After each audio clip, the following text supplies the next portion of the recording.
Paris, 1929. A young woman sits in the library of the École Normale Supérieure, surrounded by the sons of France's intellectual elite, and realizes something that will shatter her understanding of freedom itself. She has just become the youngest person ever to pass the aggregation in philosophy.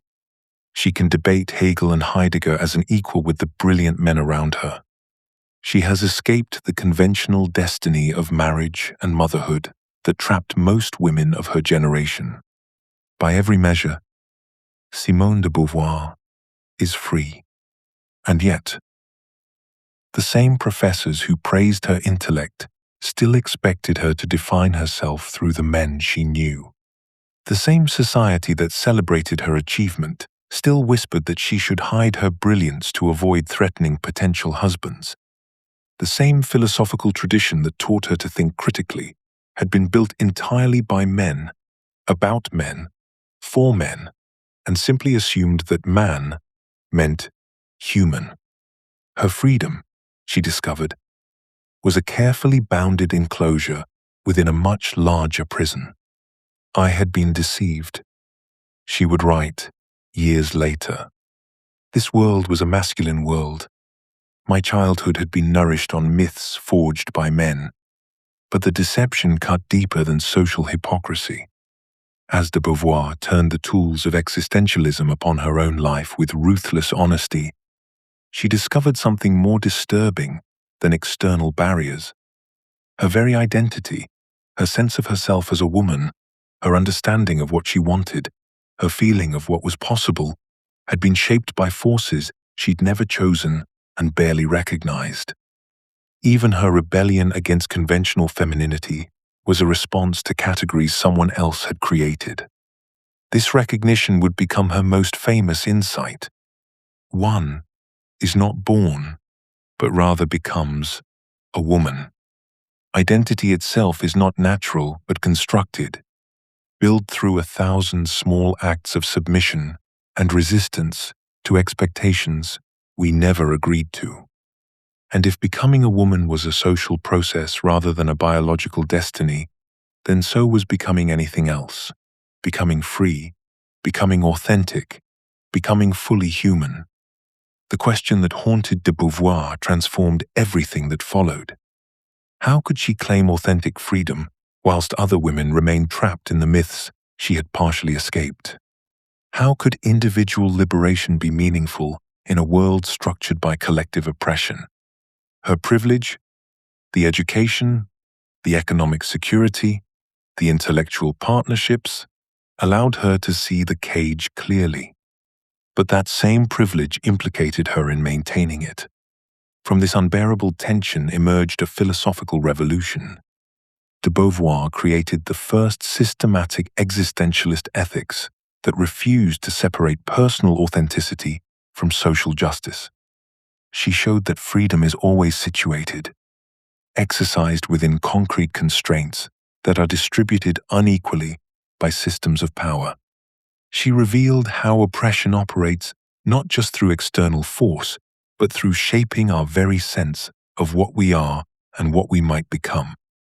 And she demonstrated that philosophy must be lived, tested against the messy realities of actual existence, not contemplated from the safety of abstraction. Her vision, developed across the ethics of ambiguity, the second sex, she came to stay, and later the coming of age, amounts to something unprecedented, a complete philosophical system built from the crisis of embodied contradiction, existentialist foundations that acknowledge material constraints, feminist analysis that maintains philosophical rigor, ethics that demand both personal authenticity and collective transformation, political philosophy that begins with intimate relationships and extends to revolutionary change. This is philosophy born not from detached contemplation, but from lived crisis, the crisis of discovering that your freedom depends on structures that deny freedom to others, that your very self has been constructed by forces you must now oppose. What emerges from de Beauvoir's confrontation with this crisis is a complete account of human existence, one that reveals why freedom without justice is an illusion, why authentic existence demands social transformation, and why becoming fully human means creating conditions where everyone can exercise their freedom. Her journey begins where all existentialism begins, with a claim that sounds liberating but reveals itself as profoundly troubling. Part 1. The Foundation of Human Existence. Simone de Beauvoir begins her philosophical project with a claim that initially sounds liberating but quickly reveals itself as profoundly troubling. Humans are condemned to be free. We cannot escape the burden of choice, she argues, even when our options appear impossibly constrained by circumstances beyond our control. In The Ethics of Ambiguity, she captures this paradox with striking clarity. Man is free, but he finds his law in his very freedom. This is not freedom as gift or privilege, but freedom as an inescapable responsibility that weighs upon every human consciousness. Yet, this foundational existentialist claim immediately confronts a philosophical problem that threatens to undermine its credibility. If we are truly free in some radical sense, why do most people experience their lives as fundamentally constrained by forces they cannot influence? Why does the working-class woman feel trapped by economic necessity, the colonial subject by racial oppression, the daughter by family expectations? De Beauvoir recognizes that abstract proclamations of human freedom ring hollow when confronted with the lived reality of constraint that shapes most human experience. Her revolutionary insight emerges from refusing to dismiss either side of this apparent contradiction. Freedom, she argues, is always situated freedom. We are free within concrete constraints, not despite them, or in some ethereal realm that transcends material conditions. Her famous observation that one is not born, but rather becomes a woman, exemplifies this understanding. The constraints of gender are real and powerful, shaping possibilities and limiting options in profound ways. Yet within these constraints, genuine choice remains possible.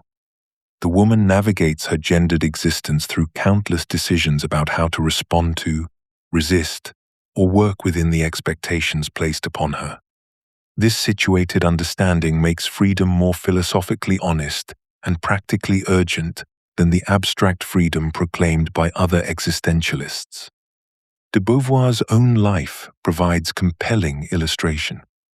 As a woman entering academic philosophy in the 1920s, she faced institutional barriers, social expectations, and cultural assumptions that her male contemporaries simply did not encounter. She could not transcend these constraints through pure will or authentic self-assertion. Yet she exercised genuine freedom by choosing how to navigate them, developing intellectual partnerships that challenged conventional relationships, pursuing philosophical work despite discouragement, and ultimately creating new possibilities for women in intellectual life. The philosophical sophistication of this position becomes clear when we consider the alternatives. Denying our constraints leads to a form of bad faith that imagines we can simply transcend all limitations through authentic choice. This abstract freedom becomes a cruel illusion, particularly for those facing severe oppression. Conversely, denying our freedom by claiming that constraints eliminate all genuine choice becomes an excuse for passivity and moral abdication. De Beauvoir insists that authentic existence requires accepting both our power to choose and the specific limits within which we must exercise that power. This understanding transforms the entire existentialist project. Freedom is no longer about escaping our circumstances, but about taking responsibility for our response to them. The factory worker cannot choose to become a university professor through pure will, but she can choose how to understand her work, what relationships to form with colleagues, and what possibilities to create for her children. These choices, made within severe constraints, represent genuine exercises of human freedom, precisely because they acknowledge, rather than deny, the reality of limitation. De Beauvoir's situated freedom necessarily leads to questions of justice that will drive her entire philosophical vision. If freedom is always exercised within given circumstances, then the nature of those circumstances becomes ethically crucial. Some people face far more constraining situations than others, making their freedom more difficult to exercise and their authentic choices more limited. Every human existence begins with what Simone de Beauvoir calls our facticity, everything we're thrown into without choice. Your body, your historical moment, your family background, your social position, your cultural context. These unchangeable circumstances form the backdrop against which all your choices must be made. De Beauvoir understood something that many existentialist philosophers missed. Facticity isn't just the neutral stage upon which freedom plays out. It's structured by systems of power that distribute advantages and constraints unequally across different groups. The body is not a thing, it is a situation. De Beauvoir writes in The Second Sex, revealing how even our most basic physical existence is always already meaningful within social contexts. Your embodied existence as male or female, your skin color, your physical abilities, these aren't just biological facts but social situations that shape what possibilities appear available to you. Facticity is not merely individual, it's collective, historical, and political. This insight emerged from de Beauvoir's lived experience as a woman in mid-20th century France. Whilst other existentialists spoke abstractly about human freedom and choice, she recognized that some people face far more constraining circumstances than others. A working-class woman in 1940 Paris encounters different factical constraints than a bourgeois man. A colonial subject faces different limitations than a citizen of the metropole. Gender, class, race, and nationality create different factical situations that make freedom easier or harder to exercise. The situation of woman is that she, a free and autonomous being like all human creatures, nevertheless finds herself living in a world where men compel her to assume the status of the other. De Beauvoir observes, this isn't a complaint, but a philosophical recognition. Ignoring these differences in factical situation leads to a philosophy that serves the privileged whilst claiming to speak for everyone. It creates the illusion that freedom is equally available to all when the conditions for exercising freedom are dramatically unequal. De Beauvoir's philosophical revolution lies in her understanding that we don't transcend our embodied social situation. We transcend through it. Traditional philosophy seeks to escape or overcome material conditions, to find some pure realm of thought or spirit beyond the messy realities of physical and social existence. De Beauvoir rejects this flight from the concrete.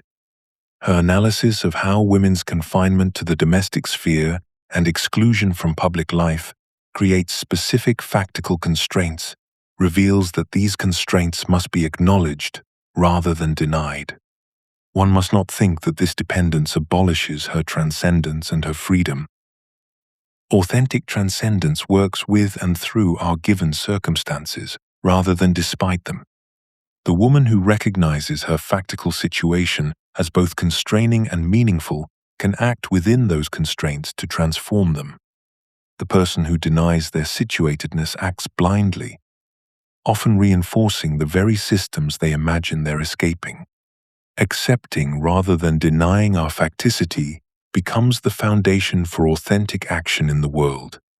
De Beauvoir's analysis reveals that trying to escape or deny our situated existence leads to bad faith and ineffective action. Understanding our constraints is prerequisite for changing them. We can only transform what we first acknowledge. The revolutionary potential lies not in transcending our situation but in fully embracing it as the ground from which transformation becomes possible. Yet this acceptance creates its own tension. If we're always situated within constraints, how do we navigate the constant struggle between what we're given and what we make of it? Human existence unfolds in the constant negotiation between what we're given and what we make of it. Simone de Beauvoir recognized this tension as the fundamental structure of our being, not a problem requiring solution but the very condition through which we become human. In The Ethics of Ambiguity, she writes that it is in anguish that man gets the consciousness of his freedom, revealing how our awareness of choice emerges precisely through encountering limitation. Every human action involves both accepting certain constraints and pushing against others. When de Beauvoir chose to become a writer, she worked within the constraints of language, literary tradition, and publishing structures, whilst simultaneously challenging conventional expectations about women's intellectual capabilities. This negotiation never reaches completion. Each situation presents fresh tensions between our circumstances and our possibilities, demanding renewed choices about how to exist authentically within our given conditions. The temptation to escape this tension leads inevitably toward bad faith. Some flee into determinism, claiming complete powerlessness before their circumstances. They become what de Beauvoir calls the subman, refusing to acknowledge the freedom that exists even within constraint. Others retreat into abstract freedom, pretending their material conditions carry no weight. The serious man treats his values as absolute truths rather than chosen commitments, avoiding the responsibility that comes with recognizing his freedom to choose differently. De Beauvoir understood that the most optimistic ethics have all begun by emphasizing the element of failure involved in the condition of man. Authentic existence requires holding both freedom and constraint in productive tension, neither denying our capacity for choice nor pretending we choose from nowhere. This recognition transforms how we understand human agency itself. The concept of situated transcendence captures how we reach beyond our circumstances whilst remaining grounded within them. De Beauvoir's own life exemplifies this principle. She transcended the constraints of traditional femininity without abandoning her embodied existence as a woman. She challenged academic philosophy whilst working within its institutions, transforming them through her participation rather than rejecting them entirely. Her famous insight that one is not born but rather becomes, this differs fundamentally from both conformity and abstract rebellion. Conformity accepts constraints without transcendence, settling for predetermined roles without questioning their necessity or exploring alternatives. Abstract rebellion claims transcendence without acknowledging constraints, imagining we can simply think our way out of material conditions. Situated transcendence recognizes that meaningful change happens through engaging with reality as we find it, not by pretending reality doesn't exist. Our freedom always operates in relationship with others who face their own unique constraints and possibilities. The recognition that we're simultaneously free and situated leads necessarily toward ethical questions. How should we use our freedom? What kind of world do our choices create? How do we act responsibly when we must choose without absolute foundations? These questions drive de Beauvoir's entire philosophical project. If we must act within fundamental ambiguity, neither fully determined nor completely free, how do we navigate the ethical landscape that emerges from this recognition? Part 2. The Ethics of Ambiguity. Simone de Beauvoir makes a radical claim in The Ethics of Ambiguity that transforms how we understand moral responsibility. Moral ambiguity is not a problem to be solved, but the fundamental condition of human existence that makes ethics both necessary and possible. It is because there are real dangers, real failures, and real earthly damnation that words like victory, wisdom, or joy have meaning. She writes, "Traditional ethics fails precisely because it seeks absolute foundations in a world without predetermined meaning or divine command. We find ourselves thrown into existence without a moral instruction manual, forced to create values through our choices, without guarantee that our choices are objectively correct. This is not moral relativism." De Beauvoir distinguishes sharply between recognizing ambiguity and abandoning ethical standards altogether. Ambiguity means we must choose and act without absolute certainty. But this uncertainty doesn't make all choices equivalent. Some choices expand human freedom and possibility, whilst others diminish it. Some actions recognize the humanity of others, whilst others reduce them to objects. The absence of predetermined moral truths doesn't eliminate the responsibility to choose well. De Beauvoir argues that seeking absolute moral foundations is both impossible and dangerous. She critiques what she calls serious man, who treats his values as absolute and given rather than chosen and created, is less than #0, 5# is greater than. This person desperately wants to believe his moral system reflects eternal truth rather than human decision. The desire for moral certainty leads inevitably to dogmatism and the oppression of those who don't share our values. When we convince ourselves that our ethical framework is objectively correct, we justify imposing it on others who see the world differently. Ethics does not furnish recipes. De Beauvoir recognizes we cannot simply apply predetermined rules to complex situations and expect clear answers. Each ethical decision requires us to navigate particular circumstances with both principles and flexibility. A rigid moral system that claims to provide answers for every situation actually prevents genuine ethical thinking because it eliminates the need to consider the specific context and consequences of our choices. This recognition forces us to take full responsibility for our choices rather than hiding behind external authorities. We cannot claim we were simply following orders, obeying natural law, or fulfilling divine command. The weight of moral responsibility falls entirely on our shoulders because we are the ones who choose which principles to follow and how to apply them in particular situations. The courage required to act ethically without guarantee that our choices are objectively correct is immense. De Beauvoir herself struggled with moral decisions during World War II and the Algerian War, where she had to act on incomplete information with uncertain consequences. She couldn't wait for perfect moral clarity before choosing whether to support the resistance or oppose colonial oppression. The urgency of human suffering demanded action despite uncertainty about the ultimate correctness of her positions. Ambiguity makes ethics more demanding, not less, because we cannot escape responsibility by claiming external validation. When she writes that one is not born, but rather becomes a woman, de Beauvoir illustrates how even our most basic identities are created through choices made in ambiguous situations. Gender isn't a natural fact, but a social construction that individuals must navigate and potentially resist.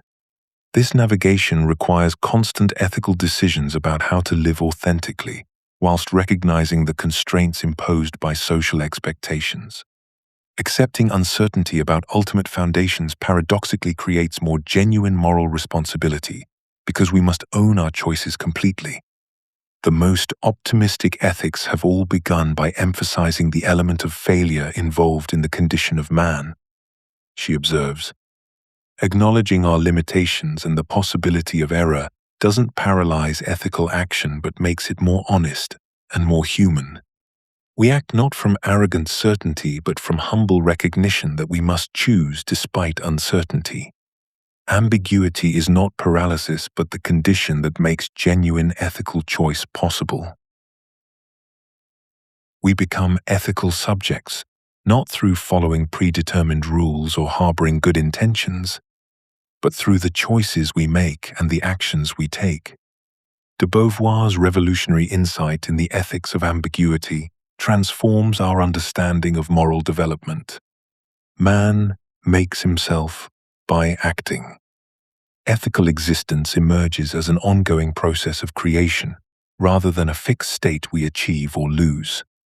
This breaks decisively from traditional ethics that focuses on rules, duties, or consequences in isolation from the lived reality of human choice. Her famous recognition that one is not born, but rather becomes, applies equally to ethical subjectivity as it does to gender. We become moral agents through the accumulation of choices that simultaneously create our character and shape our world. Each decision we make doesn't simply reveal who we are, it actively constructs who we become. The ethical subject emerges through practice, through the concrete engagement with ambiguous situations that demand choice without guaranteeing the right answer. This understanding immediately reveals a crucial dimension often ignored by other ethical systems. We're responsible not just for ourselves, but for the kind of world our actions create. De Beauvoir's analysis in Pyrrhus and Cineas demonstrates how every choice we make either expands or contracts the possibilities available to others. Individual actions carry social consequences that extend far beyond our intentions, creating ripple effects that shape the conditions under which others must make their own choices. Her ethical principle captures this interconnectedness perfectly. In willing freedom, we discover that it depends entirely upon the freedom of others, and that the freedom of others depends upon our own. Authentic action must therefore consider its impact on the freedom of others, not merely our own self-realization. This isn't altruism in the traditional sense. It's recognition of the fundamental structure of human existence. We cannot be free in isolation, just as we cannot act without consequences for the freedom of others. This principle demands that authentic action aim at expanding freedom for oneself and others, rejecting both individualistic withdrawal and totalitarian solutions. De Beauvoir's own political engagement illustrates this balance. Her support for women's rights, opposition to colonialism, and critique of both capitalist exploitation and Stalinist oppression. She navigated between the extremes of pure individualism, which ignores social responsibility, and collectivism, which sacrifices individual freedom to abstract ideals. Her insight that the oppressor would not be so strong if he had not accomplices among the oppressed themselves reveals how ethical action requires both personal authenticity and social transformation. We cannot simply focus on our individual choices whilst ignoring the systems that constrain choice for others. Nor can we sacrifice individual freedom to supposedly liberating movements that reproduce oppression in new forms. The ethics of action ultimately recognizes that good intentions aren't enough. We must consider the concrete consequences of our choices and take responsibility for the world we help create. De Beauvoir's analysis reveals how well-meaning actions can reinforce oppression if they don't address structural conditions.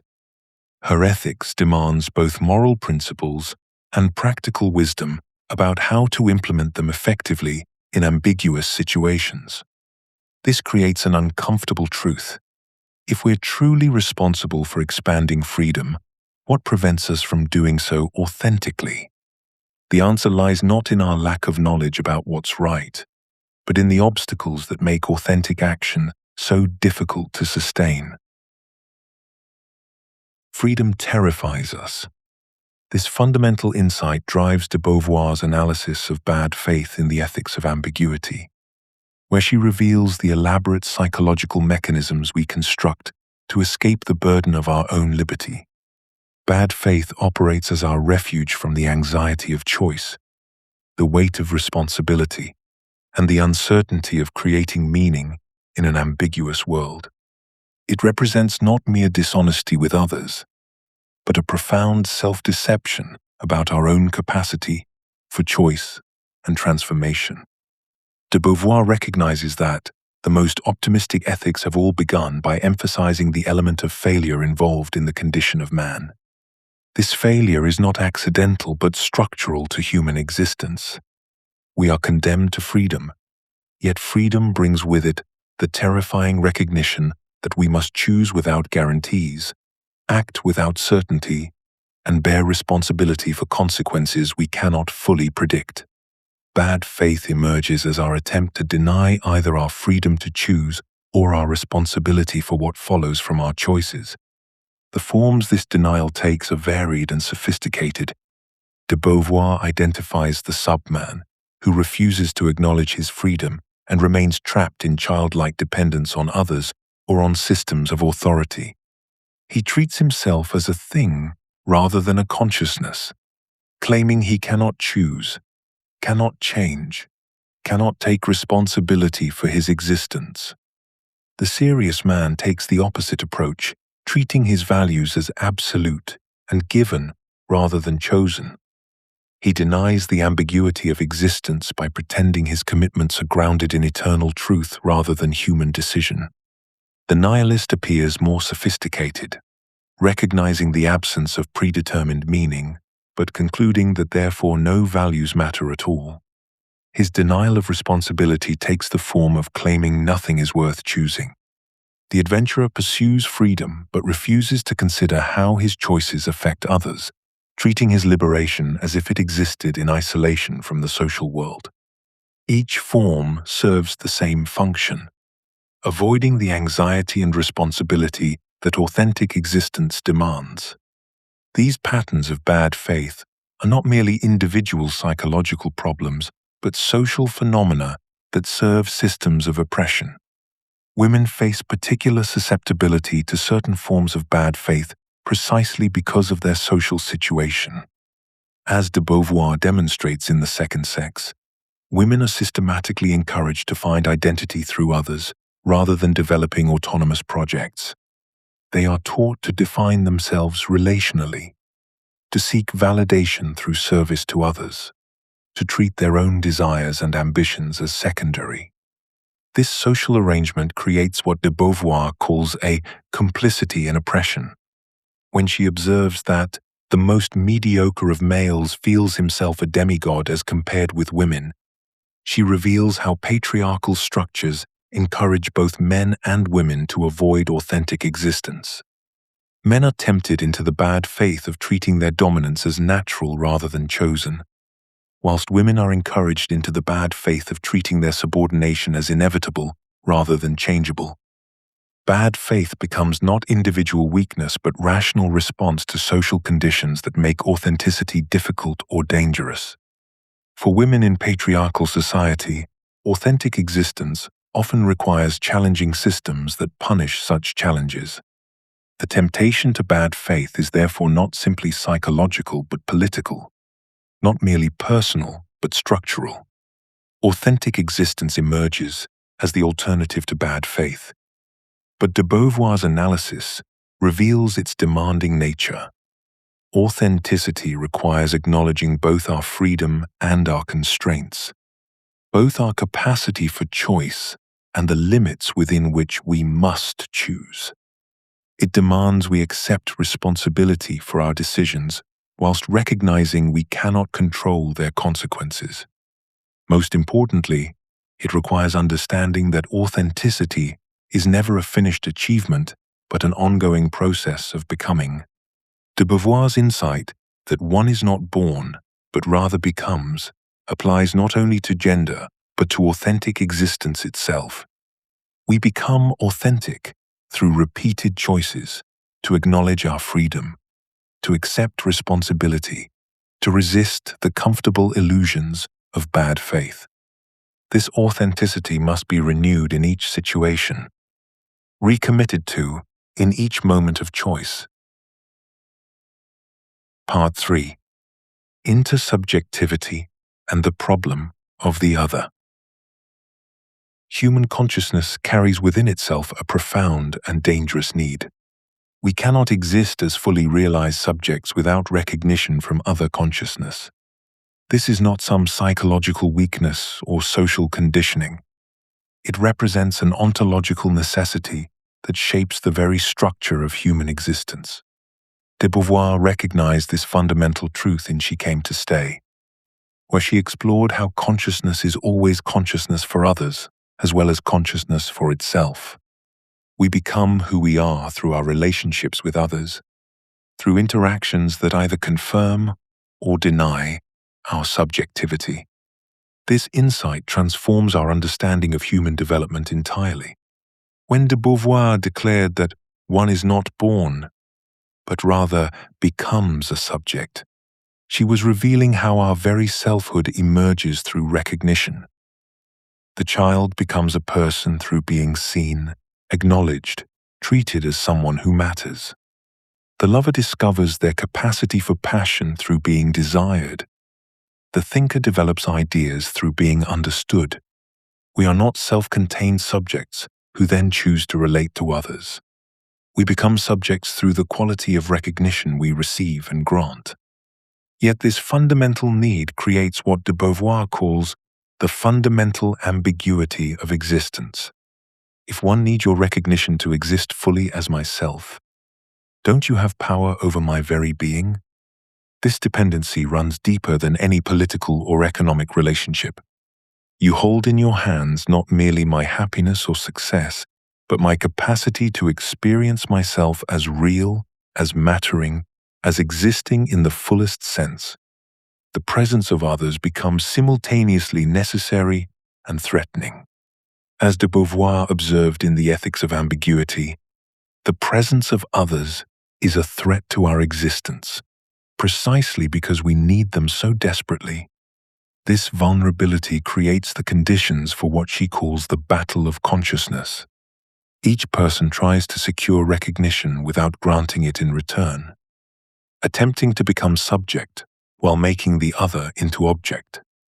In She Came to Stay, we witness this dynamic in its most intimate form, the jealousy, possessiveness, and desperate attempts to control another's recognition that emerge when people refuse to accept their mutual dependency. The characters struggle not merely with romantic rivalry, but with the deeper terror of losing the recognition that sustains their sense of self. The asymmetry trap reveals itself here with particular clarity. Because recognition feels so essential to our existence, we often try to hoard it, to secure it without reciprocating it. We want to be seen without truly seeing, to be understood without understanding, to matter to others without allowing them to matter equally to us. This creates relationships of domination disguised as intimacy, where one consciousness feeds on another's recognition whilst denying recognition in return. Yet this battle is not inevitable. It emerges from refusing to accept what de Beauvoir recognized as the fundamental interdependence of human existence. When she wrote that, "In willing freedom, we discover that it depends entirely upon the freedom of others," she was pointing toward a different possibility, authentic relationship based on mutual recognition rather than domination. This requires accepting our vulnerability rather than trying to escape it through control. The recognition we need cannot be extracted or demanded. It must be freely given, and it can only be freely given by consciousness that experiences itself as free. This means that authentic relationship requires not the domination of others but their liberation. We cannot secure genuine recognition by diminishing another's capacity to recognize. We can only receive it by enhancing that capacity. This realization transforms the entire structure of human relationship. We are always already in relationship. Isolation is impossible. The question becomes not whether to depend on others for recognition, but how to structure that recognition mutually rather than hierarchically. Yet this raises another crucial question. If we need recognition from others to exist fully, how do we decide who counts as worthy of granting recognition? How does consciousness create the category of other? Consciousness naturally draws boundaries. This is not prejudice or learned behavior, but the fundamental way awareness organizes experience. When you recognize yourself as a thinking subject, you simultaneously create everything that is not you: the world, other people, different experiences. De Beauvoir recognized this as the primordial structure of human thought itself. Otherness is a fundamental category of human thought, she observed in The Second Sex. No group ever sets itself up as the one, without at once setting up the other over against itself. This boundary drawing begins innocently enough. Consciousness needs categories to function: self and not self, familiar and strange, mine and yours. These distinctions allow us to navigate reality, to know where we end and the world begins. The problem emerges when this neutral process of differentiation transforms into something far more sinister: hierarchy. The other becomes marked not merely as different, but as inferior, deficient, threatening to the self's sense of superiority and security. De Beauvoir understood that the category of the other is as primordial as consciousness itself, but its content is socially constructed. What begins as simple recognition of difference becomes a systematic devaluation of whatever falls outside the boundaries of the self. This transformation serves a crucial existential function. By defining others as inferior, the self feels substantial and superior by contrast. The anxious consciousness, uncertain of its own worth and significance, gains confidence through comparison. If women are irrational, then men are rational. If colonized peoples are primitive, then colonizers are civilized. If the working classes are brutish, then the educated classes are refined. Each act of othering provides the self with a comforting sense of superiority, a defense against the fundamental uncertainty of human existence. De Beauvoir saw through this mechanism with devastating clarity. Alterity appears to be an absolute, she noted, when it is actually a relationship of power disguised as natural difference. The other seems essentially different, naturally inferior, obviously deficient. But this appearance masks the active process by which difference is constructed and maintained through relationships of domination. This othering operates as a universal structure across all dimensions of human difference: gender, race, class, nationality, religion, sexuality. Each becomes a site where the same fundamental mechanism reproduces itself.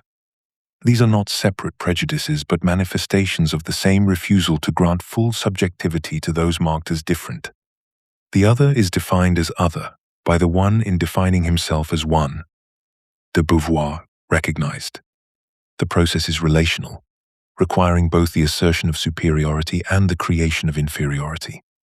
Consider how this mechanism operates across different contexts. Women become emotional whilst men remain rational. Colonized peoples become childlike, whilst colonizers remain mature.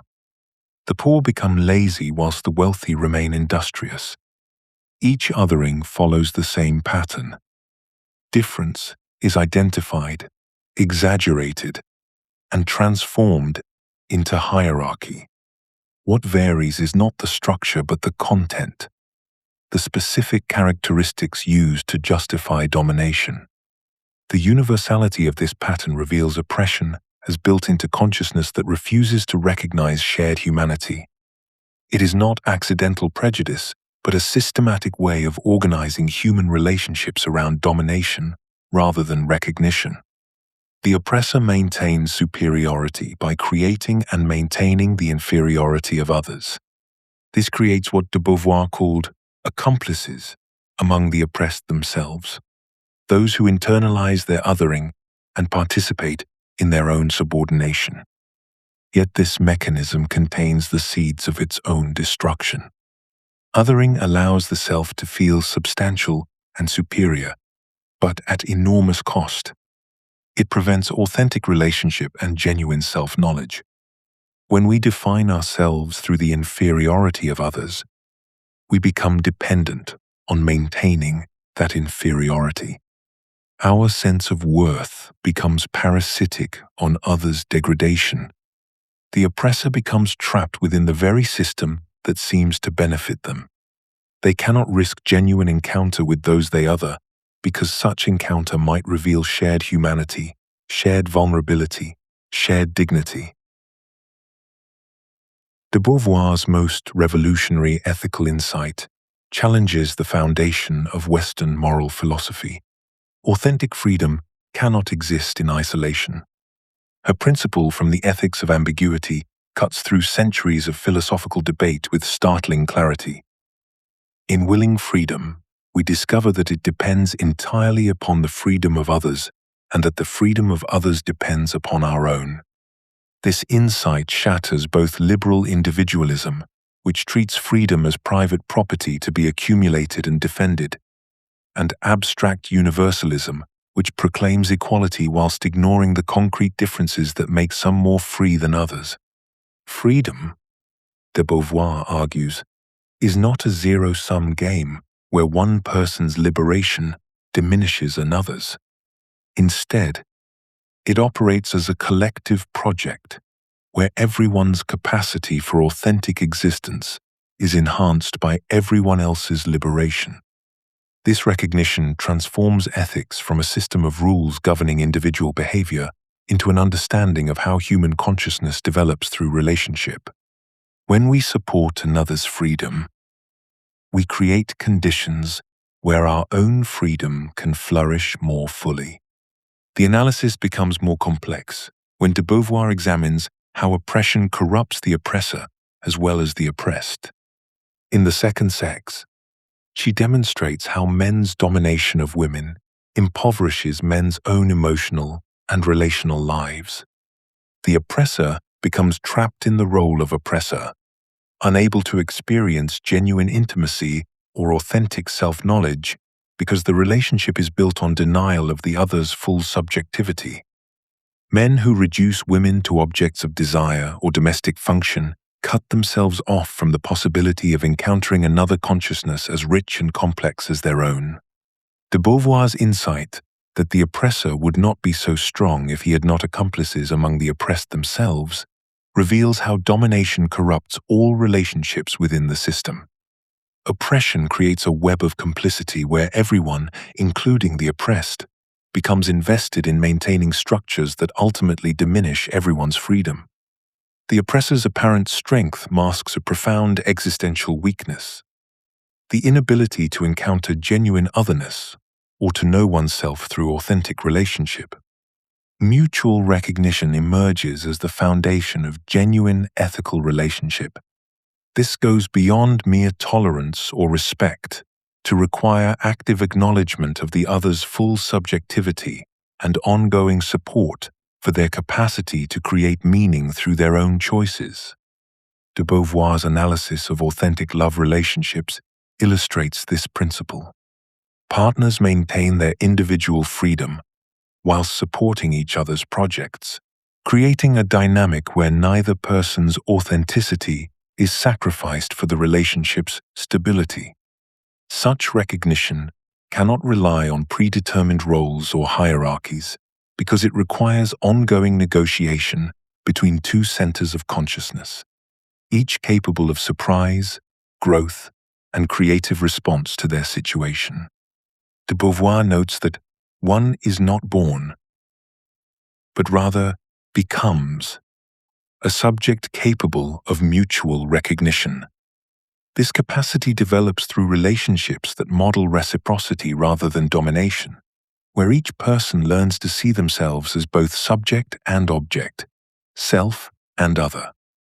The connection between individual authenticity and collective liberation becomes clear when de Beauvoir argues that personal transformation alone remains insufficient for complete freedom.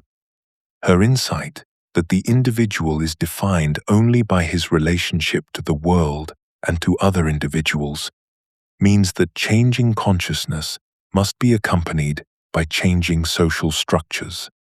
No one can be fully free in a system built on oppression because such systems shape the very possibilities for self-understanding and relationship. This analysis anticipates contemporary intersectional thinking about how different forms of oppression reinforce each other, creating interlocking systems where race, class, gender, and other categories combine to limit human possibility. If liberation must be collective, then understanding any particular form of oppression reveals universal patterns of how domination operates to diminish everyone's capacity for authentic existence. Part 4. The situation of women. Throughout history and across cultures, women have been defined as the other to masculine subjectivity, not subjects in their own right, but the mirror in which men see themselves as universal human beings. De Beauvoir's foundational insight from the second sex cuts to the heart of this arrangement. She is defined and differentiated with reference to man, and not he with reference to her. She is the incidental, the inessential, as opposed to the essential. He is the subject, he is the absolute. She is the other.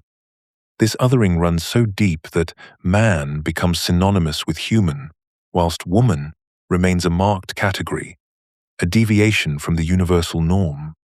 When we speak of human rights, human nature, or human achievement, the implicit reference point remains masculine experience, presented as neutral universality. What distinguishes women's othering from other forms of oppression is its intimate character. Women live with their oppressors in the most private spaces, homes, bedrooms, families, creating psychological complexity unknown in other power relationships. De Beauvoir recognized that woman has always been man's dependent, if not his slave. The two sexes have never shared the world in equality. Yet this dependence operates through emotional bonds, sexual relationships, and economic arrangements that blur the lines between love and domination. She observed that the bond that unites her to her oppressors is not comparable to any other because it involves emotional, sexual, and economic dependence combined with physical proximity. The oppressed woman often shares a bed with her oppressor, bears his children, and finds her identity through serving his needs. This intimacy makes women's othering appear natural, even biological, rather than socially constructed. Women's reproductive capacity becomes the justification for their confinement to the domestic sphere and exclusion from public life. The ideology of separate spheres disguises hierarchy as complementarity, making oppression appear as natural division of labor.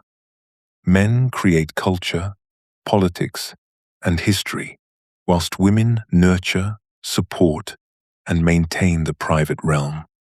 This arrangement presents itself not as domination but as biological destiny, as the natural order reflecting essential differences between the sexes. Yet de Beauvoir's revolutionary insight reveals that what appears most natural requires the most artificial construction. Her famous declaration that one is not born, but rather becomes a woman, establishes that femininity is not biological fact, but social achievement. If women's othering were truly natural, it would not require the enormous, continuous social effort that every institution, family, education, religion, law, expends to maintain women's subordination. The very completeness of women's othering across different cultures and historical periods reveals its constructed rather than natural character. Something so total and apparently inevitable must actually be the result of systematic social engineering, not biological necessity. One is not born, but rather becomes, a woman. This revolutionary declaration from de Beauvoir strikes at the heart of how we understand identity itself. She reveals that what we consider natural femininity is actually a carefully constructed social artifact, challenging both the biological determinism that claims anatomy is destiny and the cultural assumption that gender roles emerge inevitably from nature.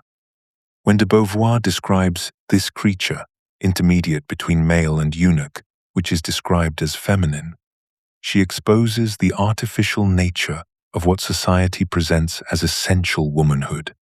If femininity is made rather than born, it can be unmade and remade differently.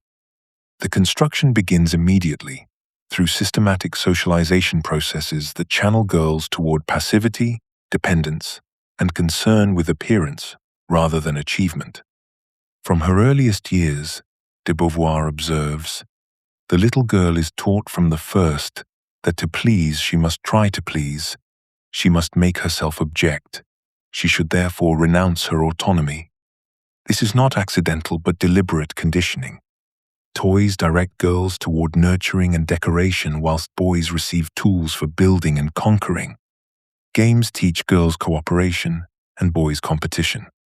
Clothing restricts girls' movement whilst allowing boys freedom. These seemingly innocent choices systematically train girls to see themselves as decorative rather than active, as supporters of others' projects rather than creators of their own. The process deepens as the passivity that is the essential characteristic of the feminine woman is a trait that develops in her from the earliest years. This passivity is not natural, but manufactured through countless daily interactions that reward compliance and punish assertion. Girls learn that their value lies in being pleasing rather than powerful, in being chosen rather than choosing. They absorb the message that their bodies exist for others' evaluation, their minds for others' comfort, their futures for others' needs.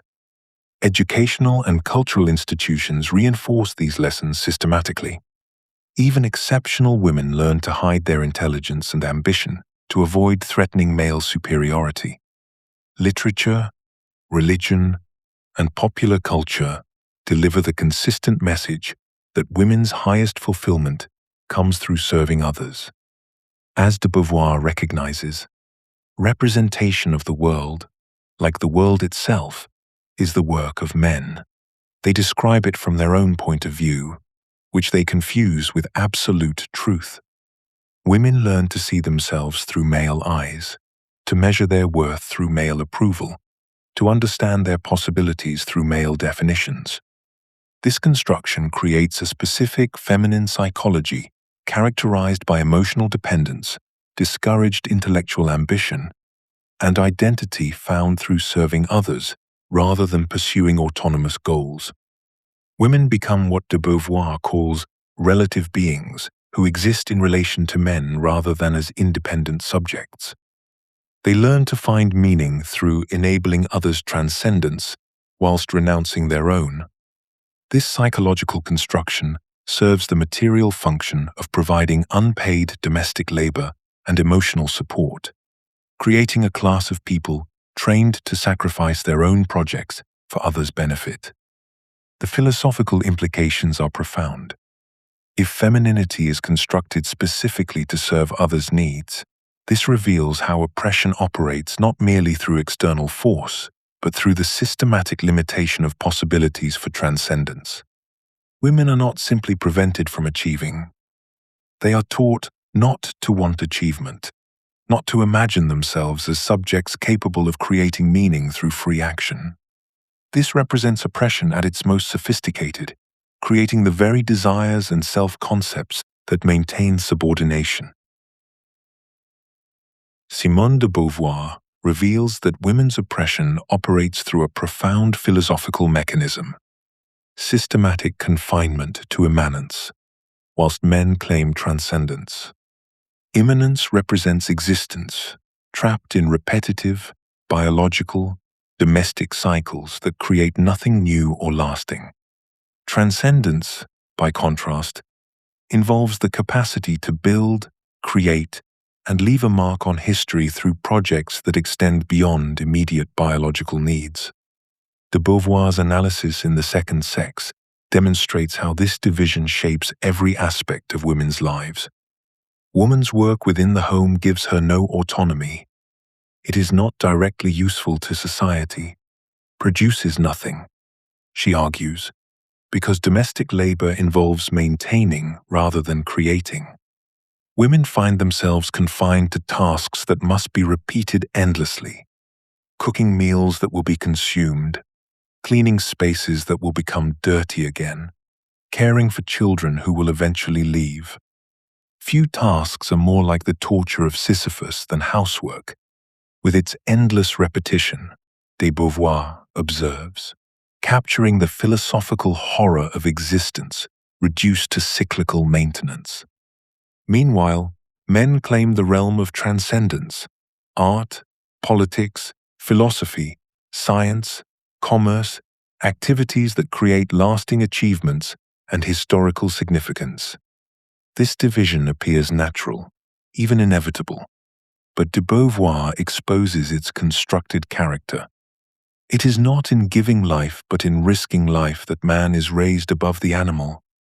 That is why superiority has been accorded in humanity, not to the sex that brings forth, but to that which kills, she writes, revealing how culture systematically devalues women's biological capacities while celebrating men's capacity for violence and risk-taking. This exclusion from transcendent activity prevents women from developing authentic subjectivity. Without opportunities to engage in freely chosen projects that create lasting value, women cannot discover their own capacities, develop independent judgment, or establish autonomous sources of meaning. They remain dependent on men for identity and worth, trapped in what de Beauvoir calls the eternal feminine, a role that appears to offer meaning but actually prevents genuine self-development. Marriage and motherhood, as traditionally structured, intensify this trap by absorbing all women's energy into serving others' needs. De Beauvoir offers a controversial analysis of motherhood, arguing that the mother enjoys the comforting illusion of feeling that she is a human being in herself, of importance to herself, but actually remains trapped in immanence because her identity depends entirely on her children's needs rather than her own freely chosen projects. Traditional marriage compounds this problem by making women economically dependent whilst demanding they provide unpaid domestic labor. Marriage is the destiny traditionally offered to women by society. De Beauvoir recognizes, but this destiny prevents authentic self-development by channeling all energy into maintaining others' lives rather than creating one's own. The philosophical significance extends beyond women's particular situation. De Beauvoir reveals universal patterns of how oppression operates through limiting possibilities for transcendence. Every individual concerned to justify his existence feels that his existence involves an undefined need to transcend himself, to engage in freely chosen projects, she argues. Human consciousness naturally seeks to create meaning through action that extends beyond immediate biological needs. Oppression works not merely through direct prohibition but through structuring situations so that transcendence becomes practically impossible. The oppressed find themselves trapped in circumstances that consume all their energy in mere survival or maintenance, preventing the development of autonomous projects that could establish independent sources of value and meaning. This analysis reveals why women's confinement to immanence serves male dominance so effectively. By preventing women from developing independent sources of worth, patriarchal society ensures they remain dependent on male approval and protection. Women cannot challenge male authority because they lack the economic independence and creative achievements that would provide alternative foundations for self-respect. Part 5. The Economics of Oppression. Economic independence stands as the bedrock of authentic existence in Simone de Beauvoir's philosophy. Without it, she argues, all other freedoms become mere illusions because survival itself depends on pleasing someone else. This is not merely a practical observation but a profound philosophical insight into the nature of human freedom. As she declares in The Second Sex, it is through gainful employment that woman has traversed most of the distance that separated her from the male, and nothing else can guarantee her liberty in practice. This statement cuts to the heart of existentialist philosophy. Authentic existence requires the capacity to make genuine choices, but economic dependence means our choices are always constrained by the need to maintain someone else's approval and support. The philosophical problem this creates runs deeper than material hardship.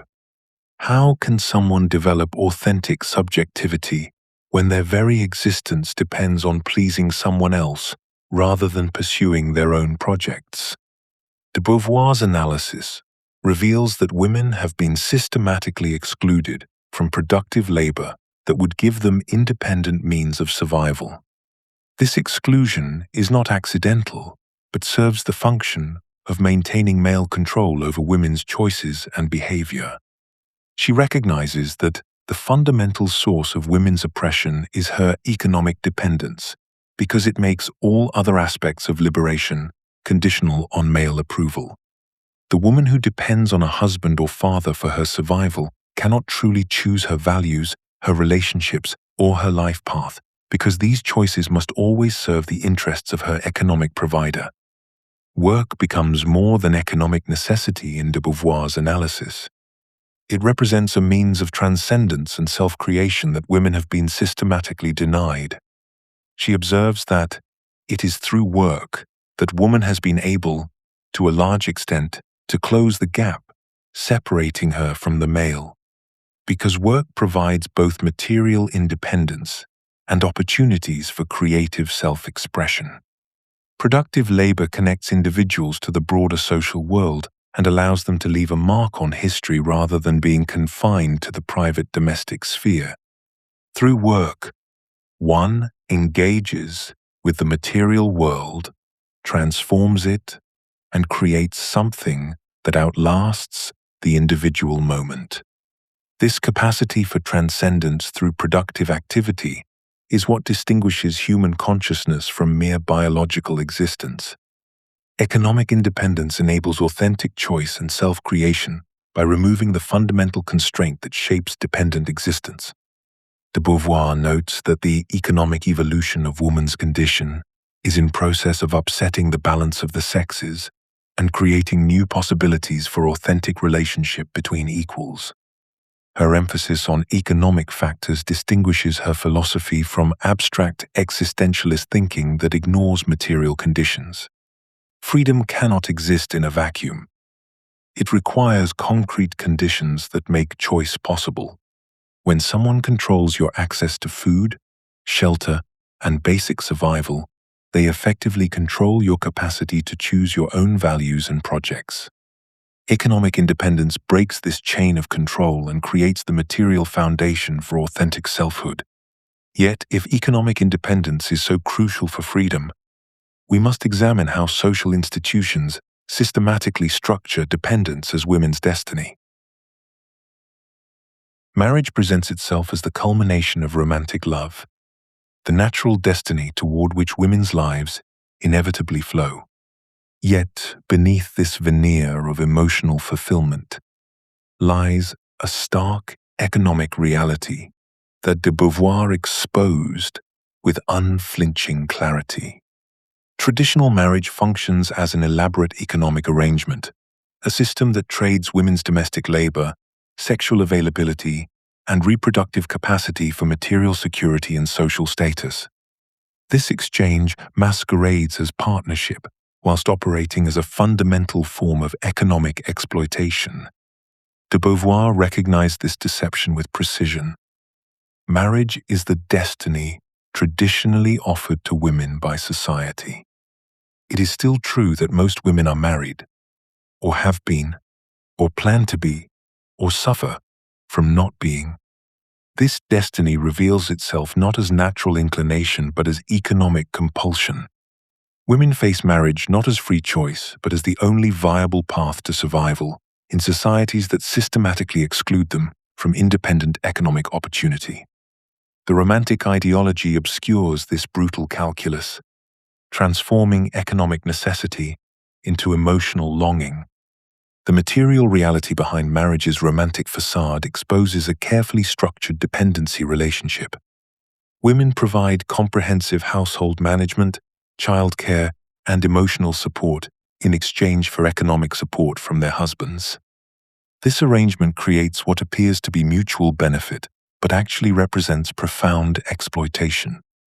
As de Beauvoir observed, the housewife's work, because it produces no surplus value, is not considered real work, despite being absolutely essential for maintaining the workforce and raising the next generation.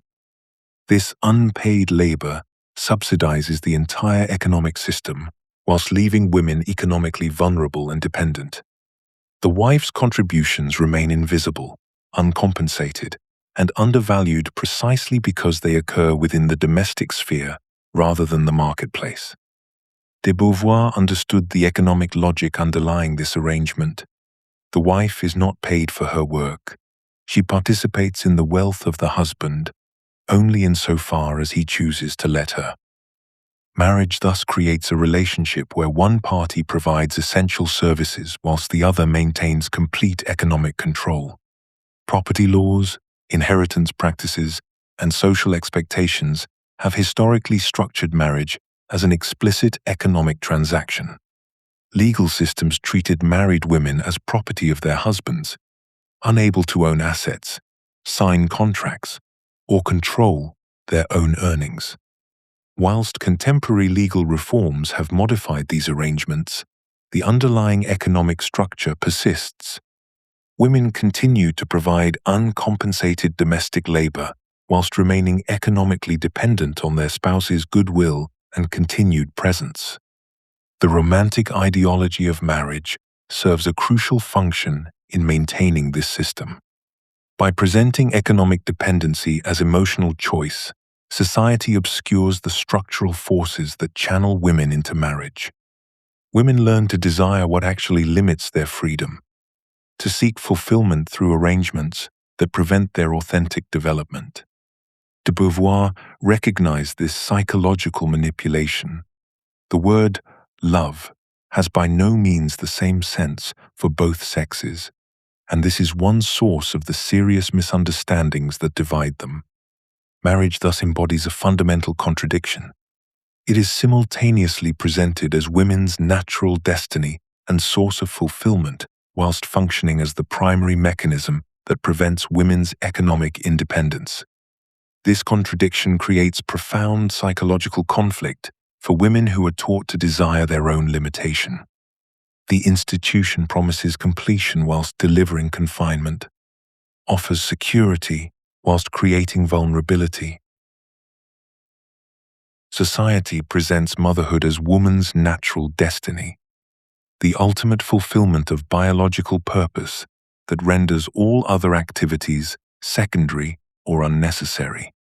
This ideology transforms reproductive capacity into defining characteristic, whilst men's biological functions never determine their social roles. As de Beauvoir observes in The Second Sex, it is frequently claimed that woman, being naturally a mother, should remain in the home and devote herself entirely to her children. This claim treats biology as destiny, suggesting that possessing a uterus determines one's life path with the same inevitability as gravity determines falling objects. Yet de Beauvoir reveals that actual motherhood bears little resemblance to this idealized vision. Rather than pure instinctual fulfillment, she identifies maternity as usually a strange mixture of narcissism, altruism, idle daydreaming, sincerity, bad faith, devotion, and cynicism. This complex psychological reality contradicts the simple biological determinism that society promotes. The ideology of natural maternal destiny obscures the genuine ambiguity and difficulty that characterizes most women's experience of motherhood. When motherhood becomes identity rather than choice, it confines women to biological destiny and prevents development as autonomous subjects. De Beauvoir's controversial analysis suggests that the mother enjoys the comforting illusion of feeling that she is a human being in herself, of importance to herself, but actually remains dependent because her entire identity revolves around serving others' needs. Intensive mothering ideology demands that women sacrifice personal projects and ambitions for children's welfare, creating what appears to be meaningful existence whilst actually preventing authentic self-creation. This transformation of biological capacity into compulsory identity serves a crucial political function. The ideology of maternal instinct justifies women's confinement to the domestic sphere as natural rather than imposed, making their exclusion from public life appear as biological necessity rather than social arrangement. Yet de Beauvoir demonstrates that there is no maternal instinct. Maternal behavior is learned, not innate, shaped by social expectations rather than biological programming. Treating motherhood as instinct rather than choice prevents recognition of it as work deserving compensation and social support. It maintains women's economic dependence by presenting their unpaid domestic labor as natural expression of biological nature rather than valuable contribution to society. This ideological framework ensures that women remain subordinated, not through force but through the apparently benevolent claim that they are fulfilling their deepest nature. De Beauvoir's most controversial insight emerges here. Women must have genuine choice about motherhood, including the choice to refuse it, for it to become compatible with authentic existence. As long as the child remains the woman's responsibility alone, she argues, maternity will be a handicap and not an enrichment in her individual life. This doesn't mean rejecting motherhood but restructuring it so that it becomes one choice among others rather than compulsory destiny. Only when motherhood is freely chosen can it avoid becoming another form of oppression disguised as biological fulfillment. Her analysis reveals that maternity would be lived quite differently if it were freely chosen. When society removes economic pressure, social expectation, and ideological manipulation, motherhood transforms from imposed destiny into authentic project. This transformation requires not just individual choice but structural change that makes genuine alternatives possible. The economics of oppression operates most insidiously when it convinces the oppressed that their subordination represents their deepest nature and highest calling.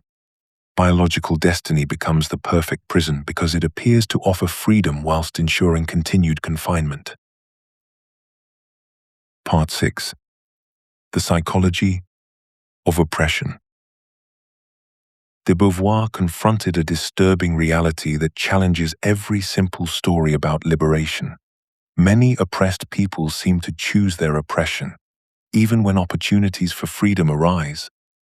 This wasn't merely theoretical observation, but lived experience she witnessed repeatedly. Women who rejected careers when they became available, individuals who clung to subordinate roles despite alternatives opening before them.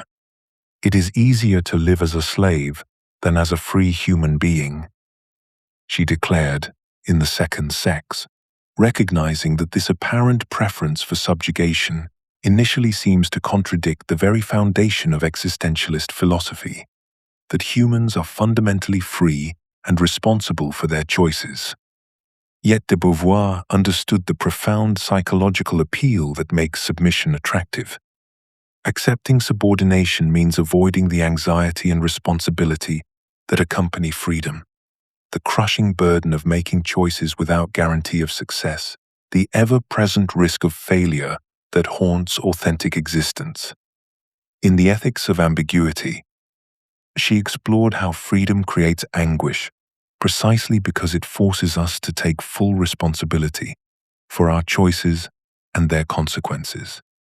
When you are subordinate, someone else makes the difficult decisions. Someone else bears the weight of uncertainty. Oppressive relationships can feel safer than autonomy because they provide structure, protection, and clear expectations in a world that offers no such guarantees to the free. The individual is not free to shape his life as he pleases, de Beauvoir recognized, acknowledging that we must create meaning in situations not of our choosing. This makes the appeal of protected dependence even more understandable. Being provided for and protected can feel infinitely safer than claiming autonomy with its attendant risks and uncertainties, especially for people who have been systematically denied opportunities to develop confidence in their own capabilities. Women, she observed, are socialized from childhood to seek security through relationships rather than developing independent skills and resources. This creates psychological dependency that persists even when external barriers are removed, making independence appear not just difficult, but genuinely dangerous and impossible. The conditioning runs so deep that one is not born, but rather becomes dependent through systematic processes that shape consciousness itself. Children learn early that safety comes through pleasing others, through conforming to expectations, through making themselves useful to those with power. The skills of independence, critical thinking, self-reliance, tolerance for uncertainty, are never developed or are actively discouraged. When freedom finally becomes available, it feels like stepping off a cliff rather than stepping into possibility. This reveals the philosophical significance of de Beauvoir's analysis. Oppression persists not just through external force, but through the oppressed person's own choices, making liberation far more complex than simply removing barriers or providing opportunities. The oppressor would not be so strong if he had not accomplices among the oppressed themselves, she observed with characteristic directness. This wasn't victim-blaming, but recognition of how oppression operates through psychological as well as material mechanisms. The accomplice isn't conscious or deliberate. It emerges from reasonable responses to unreasonable circumstances. When you have been taught that your worth depends on serving others, independence feels like selfishness. When you have been protected from making important decisions, freedom feels like abandonment. When your identity has been built around being needed by others, autonomy feels like meaninglessness. The most insidious form of oppression operates not through external force but through the colonization of consciousness itself. When oppressed people adopt the oppressor's perspective and begin to see themselves as naturally inferior, deficient, or deserving of subordination, external control becomes unnecessary because the oppressed police themselves. This psychological mechanism transforms victims into accomplices in their own subjugation. De Beauvoir identified this process with devastating clarity. The representation of the world, like the world itself, is the work of men. They describe it from their own point of view, which they confuse with absolute truth.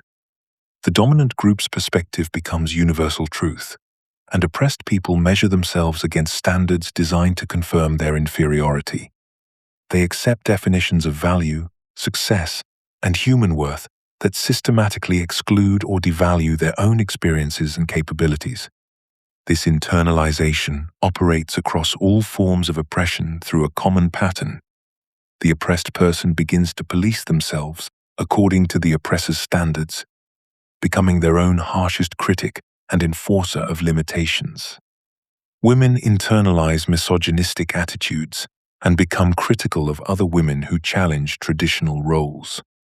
They accept that their emotions are excessive, their ambitions inappropriate, their bodies shameful. De Beauvoir observed how the most mediocre of males feels himself a demigod as compared with women, and women often accept this evaluation, seeing themselves through male eyes rather than developing their own standards of judgment. The internalization creates shame about one's group membership and a desperate desire to distance oneself from others who share the stigmatized identity.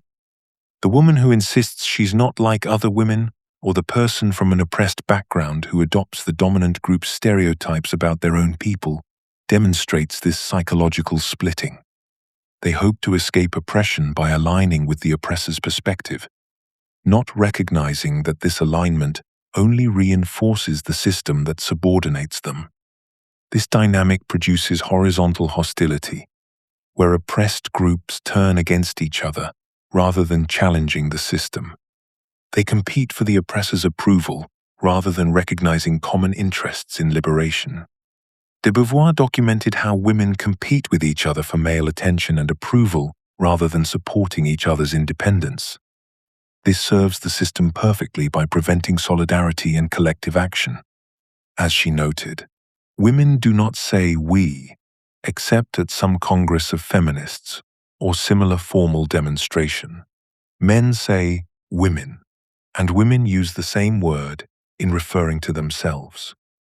The psychological work required to overcome internalized oppression demands developing authentic self-regard by rejecting the oppressor's judgments and creating new standards of value based on one's own experience and goals, rather than dominant group approval. De Beauvoir analyzed this consciousness-raising process that allows oppressed people to recognize their internalized limitations and begin to value themselves differently.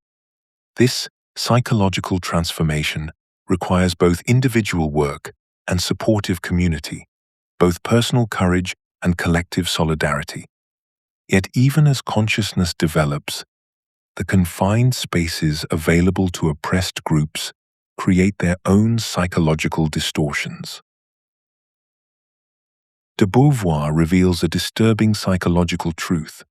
Oppression creates its own forms of narcissism, particularly visible in how women navigate their confinement to the domestic sphere. When denied access to meaningful action in the world, women often turn to personal appearance and relationships as their only available means of achieving recognition and influence. This excessive focus on the self emerges not from vanity, but from rational adaptation to impossible circumstances. Shut up in the sphere of the relative, destined to the male from childhood, habituated to seeing in him a superb being whom she cannot possibly equal, the woman who has not repressed her claim to humanity will dream of transcending her being toward one of these superior beings, of amalgamating herself with the sovereign subject. This amalgamation requires constant self-monitoring, endless attention to how one appears to others, because appearance becomes the primary currency in a world where direct action is forbidden. The narcissism of the oppressed operates through a cruel double mechanism. Women learn to see themselves through male eyes, developing what de Beauvoir identifies as a split consciousness, where they become both subject and object of their own gaze. They scrutinize their appearance, monitor their behavior, calculate their effect on others with obsessive precision. This creates a peculiar form of self-objectification that reinforces the very confinement it attempts to navigate. The narcissist identifies herself with her imaginary double rather than developing authentic self-knowledge through engagement with the world. This psychological adaptation extends beyond mere vanity into strategic manipulation. When denied access to legitimate channels of power, oppressed people naturally develop indirect strategies: emotional manipulation, sexual influence, power exercised through relationships rather than institutions. Women become expert at reading emotional atmospheres, at influencing through suggestion rather than command, at achieving their goals through others rather than direct action. These skills represent genuine intelligence applied to constrained circumstances. Yet these adaptations carry a devastating cost. Whilst understandable as responses to impossible situations, they ultimately reinforce the system that creates them. The woman who exercises power only through manipulation confirms stereotypes about female duplicity. The woman who achieves recognition only through appearance validates beliefs about women's essential superficiality. Most tragically, as de Beauvoir observes, the woman who is shut up in immanence endeavors to hold man in that prison, also, through possessiveness and emotional control, creating cycles where oppression breeds more oppression. The psychological patterns of the oppressed thus become self-perpetuating. They prevent the development of authentic subjectivity by channeling energy into strategies that, while sometimes effective in individual cases, maintain the broader system of domination. Liberation requires not just changing external conditions, but transforming these deeply embedded psychological responses that oppression has made necessary for survival. Part 7. Paths to Liberation. Human consciousness does not emerge into freedom naturally. We begin life accepting the world as we find it, internalizing the limitations imposed upon us until they feel like natural boundaries rather than artificial constraints. Yet within every oppressed person lies the potential for awakening, for that crucial moment when the gap between what we are and what we might become suddenly reveals itself with startling clarity. Simone de Beauvoir understood that this awakening begins with recognition. In The Second Sex, she observed that the fact that we are human beings is infinitely more important than all the peculiarities that distinguish human beings from one another. This seemingly simple statement carries revolutionary implications. It suggests that beneath all the categories society uses to define and limit us, woman, worker, foreigner, lies a fundamental human essence capable of transcendence. The moment of recognition often arrives through contrast. A woman raised to believe her role is purely domestic encounters higher education and discovers intellectual capabilities she never knew she possessed. Another travels beyond her familiar environment and sees women living with freedoms she had never imagined possible. These experiences create what de Beauvoir called a revelation, the sudden understanding that one's limitations are imposed rather than natural. This awakening involves both intellectual recognition and emotional rejection. The mind grasps that oppression exists, but the heart must learn to refuse internalized inferiority. De Beauvoir knew this dual process intimately. Her own awakening came through education at the Sorbonne, where she encountered philosophical ideas that challenged everything she had been taught about women's nature and capabilities. She discovered that the intellectual life she craved was not incompatible with her sex. It had simply been denied to her sex. Education serves as perhaps the most powerful catalyst for consciousness raising because it provides both knowledge and method. It exposes individuals to ideas beyond their immediate experience whilst teaching them to think critically about their circumstances. When women learn history, they discover that their subordination is not eternal or universal. When they study philosophy, they encounter concepts of human dignity and freedom that apply to them as fully as to any man. When they engage with literature, they find voices that articulate experiences they had thought were theirs alone. Yet education alone cannot complete the awakening. De Beauvoir recognized that it is through gainful employment that woman has traversed most of the distance that separated her from the male. Work provides what education promises: the opportunity to develop competence, to contribute meaningfully to society, and to achieve economic independence. Through work, women discover capabilities that domestic life never revealed. They experience the satisfaction of accomplishment and the confidence that comes from proving their worth in concrete terms. The contrast with traditional domestic roles is stark. De Beauvoir observed that few tasks are more like the torture of Sisyphus than housework, with its endless repetition. Housework offers no genuine accomplishment, no progression, no recognition.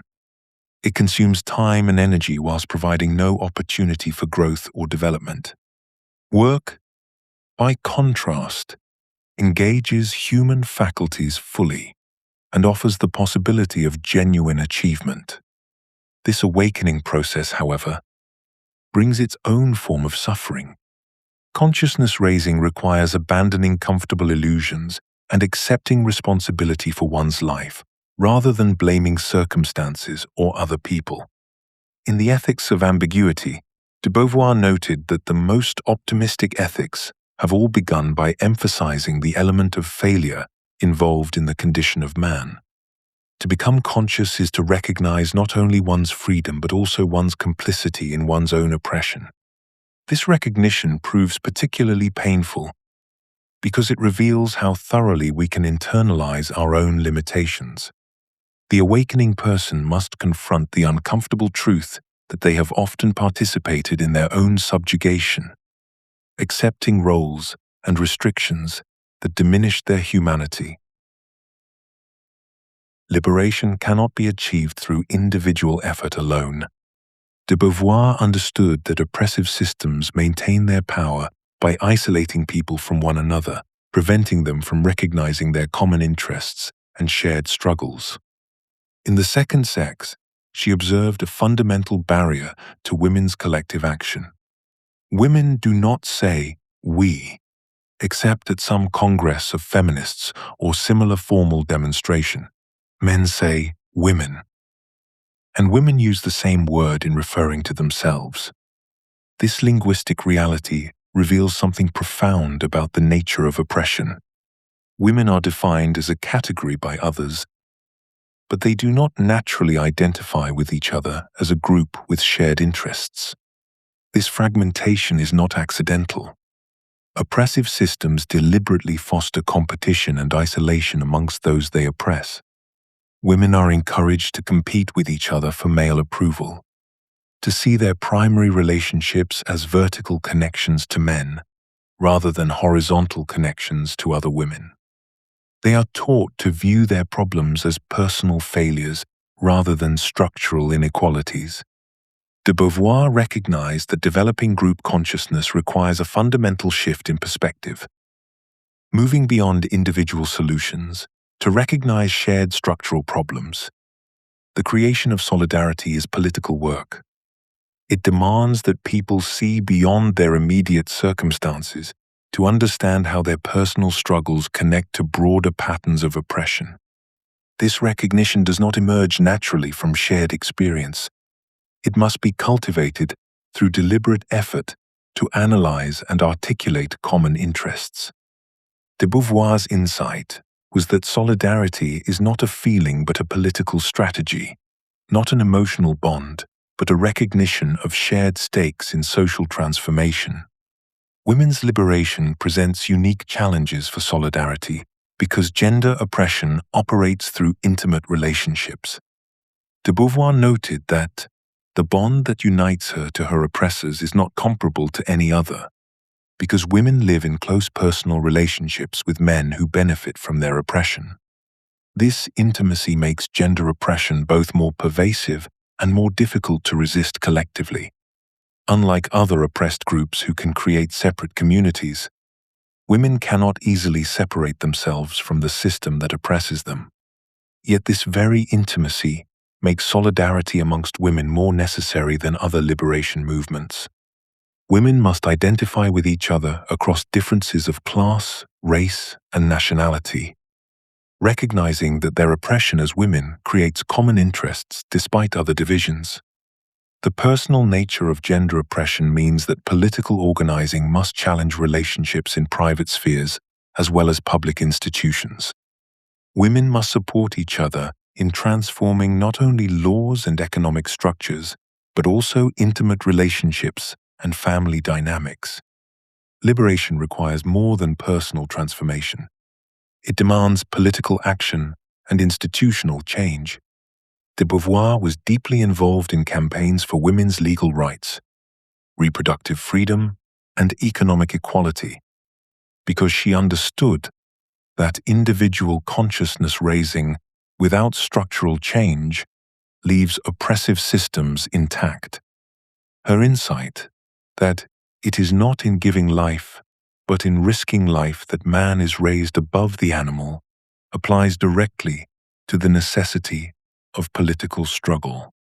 liberation involves real risks and sacrifices that go beyond personal comfort and safety. Collective action creates power that individual resistance cannot achieve. When isolated individuals attempt to challenge oppressive systems, they can be easily dismissed or punished. But when people organize together, they can exert pressure that institutions cannot ignore. De Beauvoir understood that political movements succeed not through moral persuasion alone, but through the organized exercise of collective power. Solidarity with other oppressed groups strengthens rather than weakens specific liberation movements. De Beauvoir supported anti-colonial movements and analyzed how different forms of oppression reinforce each other. She recognized that the oppressor would not be so strong if he had not accomplices among the oppressed themselves.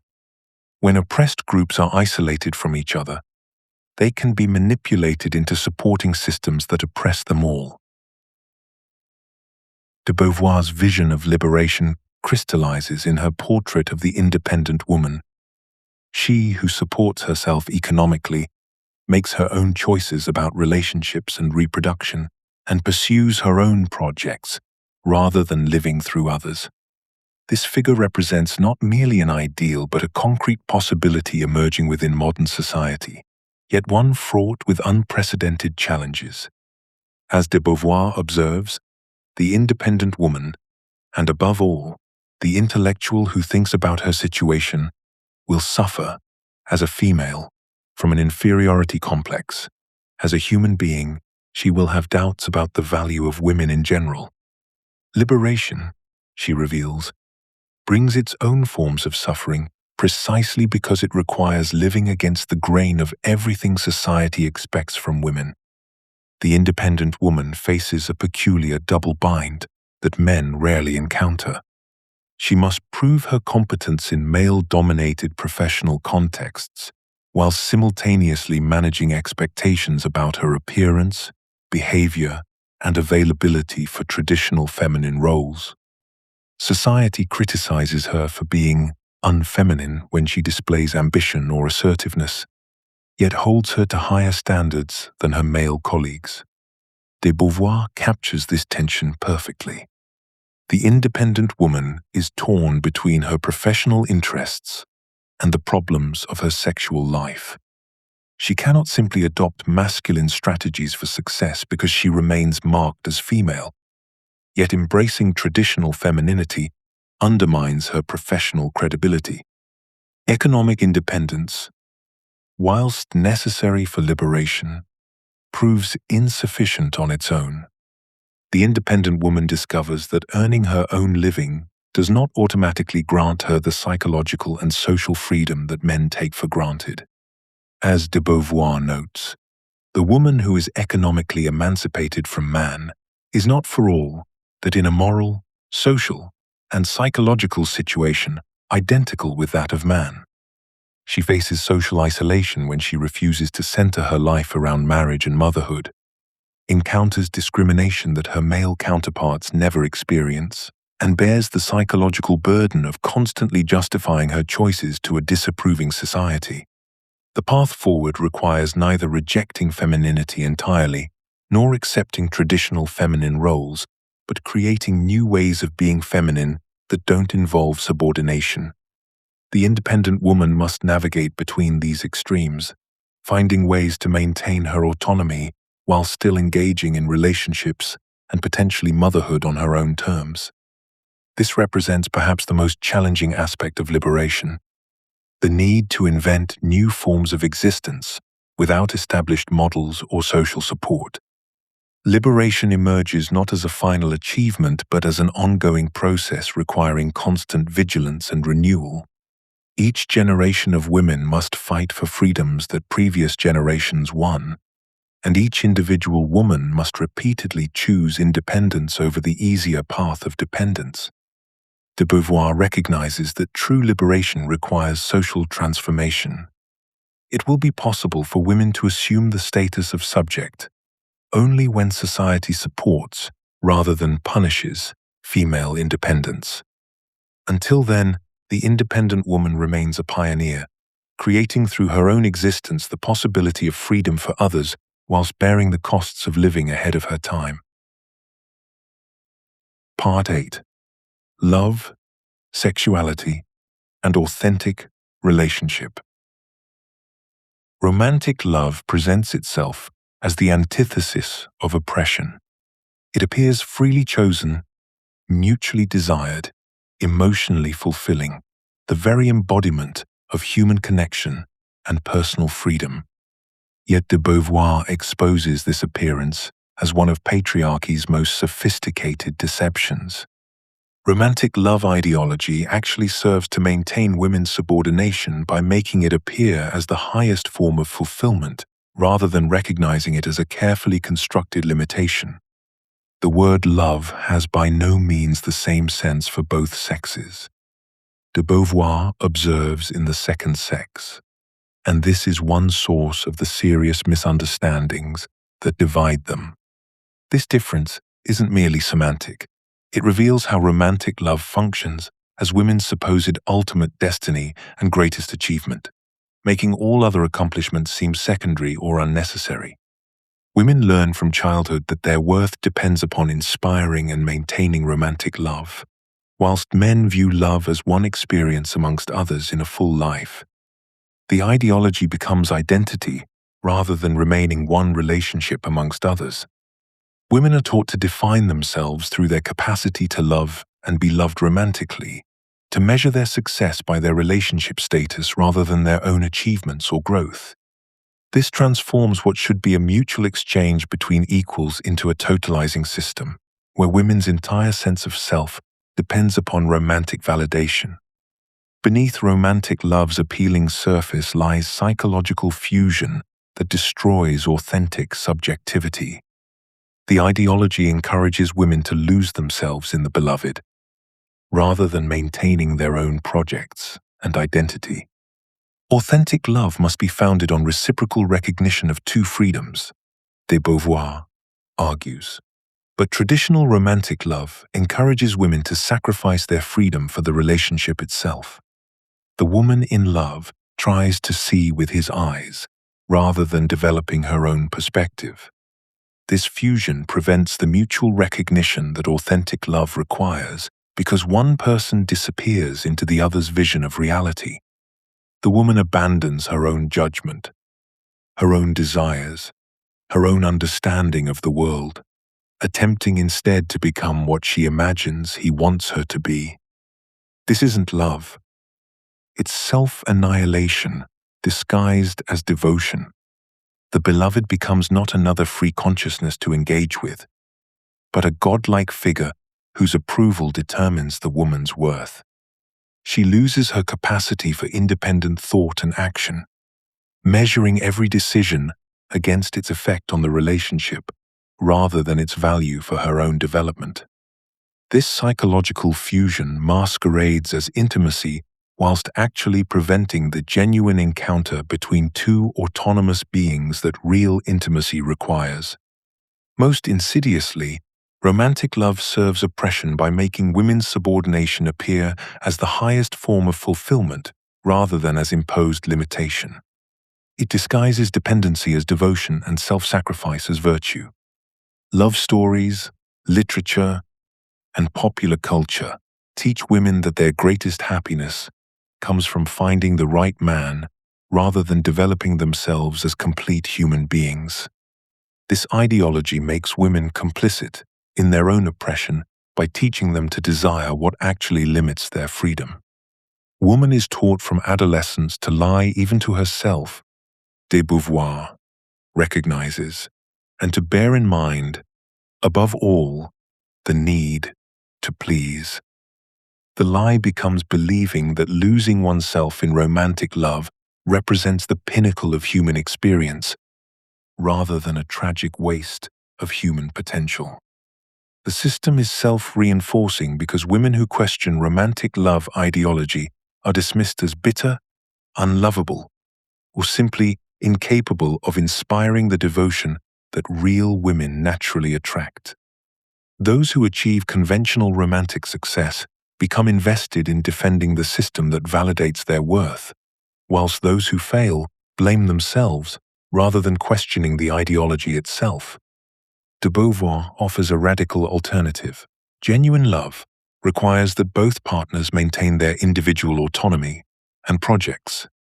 Love between equals rather than romanticized inequality, where one person disappears into the other.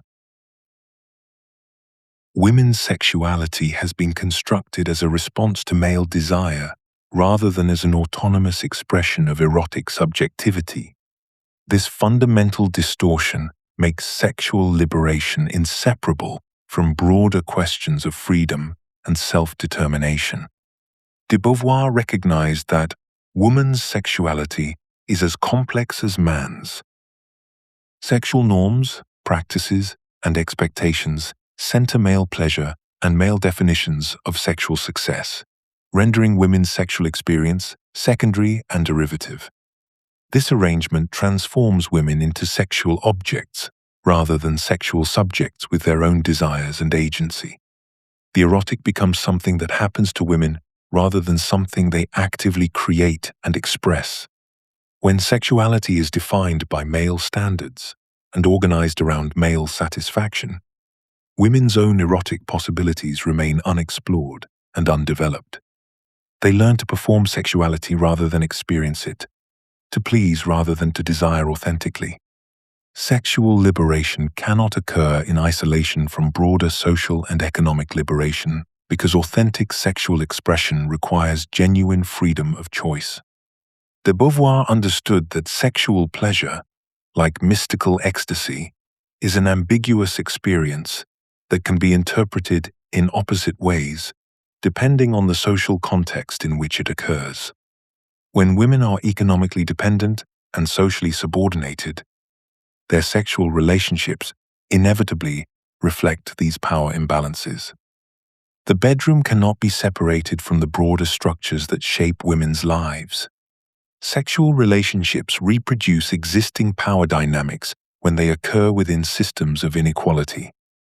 De Beauvoir recognized that the sexual act loses its character of free exchange when it takes place between beings who are not equals. Economic dependence, social conditioning, and legal subordination all constrain women's ability to engage sexually as free agents. What appears as consent may actually be accommodation to circumstances that offer no genuine alternatives. The connection between sexual authenticity and overall authentic existence runs deeper than external constraints. Sexual relationships can become either expressions of mutual freedom or reinforcements of domination, depending on whether they involve genuine choice and mutual recognition. De Beauvoir analyzed how sexual encounters can become sites of authentic meeting between free subjects or mechanisms for maintaining traditional power relationships. Sexual liberation involves not merely freedom from external constraints, but freedom to express one's own desires, rather than conforming to prescribed roles. Women must discover what they actually want sexually, not what they have been taught to want, or what others expect them to want. This requires unlearning patterns of accommodation and developing genuine erotic subjectivity. De Beauvoir's insight that one is not born, but rather becomes, applies powerfully to sexual identity. One becomes a sexual subject through experiences that either support or constrain authentic expression. Sexual relationships reveal fundamental questions about recognition, vulnerability, and mutual respect that extend far beyond the erotic sphere. Sexuality becomes a site where broader questions about freedom, authenticity, and mutual recognition play out in their most intimate form. The dynamics that emerge between lovers illuminate the possibilities and limitations of human connection across difference and power imbalances. If both romantic love and sexuality are distorted by systems of oppression, what would genuine mutual recognition actually look like in practice? How can human beings relate authentically when their social positions remain unequal? These questions push beyond critique toward the constructive challenge of imagining and creating relationships based on genuine freedom rather than disguised domination. At the heart of de Beauvoir's philosophy lies a radical reimagining of human relationship itself. She envisioned connections based not on traditional roles or emotional dependency, but on what she called mutual recognition of freedom. Authentic love must be founded on reciprocal recognition of two freedoms. Neither partner should renounce his transcendence, neither should mutilate himself for the other. This vision challenges everything we've been taught about romantic love, marriage, and human connection. Traditional relationships, de Beauvoir argued, rest on a fundamental inequality. One person becomes the subject. One transcends, the other remains immanent. One acts, the other supports. This arrangement might create stability, but it destroys the possibility of authentic relationship because it denies the full humanity of both partners. The dominant partner loses the opportunity to truly know another free consciousness, whilst the subordinate partner loses themselves entirely. De Beauvoir's alternative requires both partners to arrive as complete individuals who choose to share their lives rather than incomplete people seeking completion through another. This isn't the contemporary model of finding your other half or someone who completes you. Such language reveals the very problem she identified, the assumption that we are fundamentally lacking and need another person to make us whole. Authentic relationship begins with two whole people who recognize each other's freedom and choose to create something together whilst maintaining their individual projects and identity. This vision demands ongoing negotiation rather than predetermined scripts. The couple should not be regarded as a unit, a closed cell. Rather, each individual should be integrated as such in society at large, whilst also creating intimate connection. There are no fixed roles, no assumptions about who does what, or how partners should behave based on their gender or social position. Everything must be discussed, negotiated, and regularly renegotiated as both people grow and change. Such relationships require constant communication and flexibility. When both partners are free subjects pursuing their own projects, conflicts of interest become inevitable. Traditional relationships resolve such conflicts through hierarchy. One person's needs automatically take precedence. Authentic relationships must find creative solutions that honor both people's freedom whilst creating shared meaning and direction.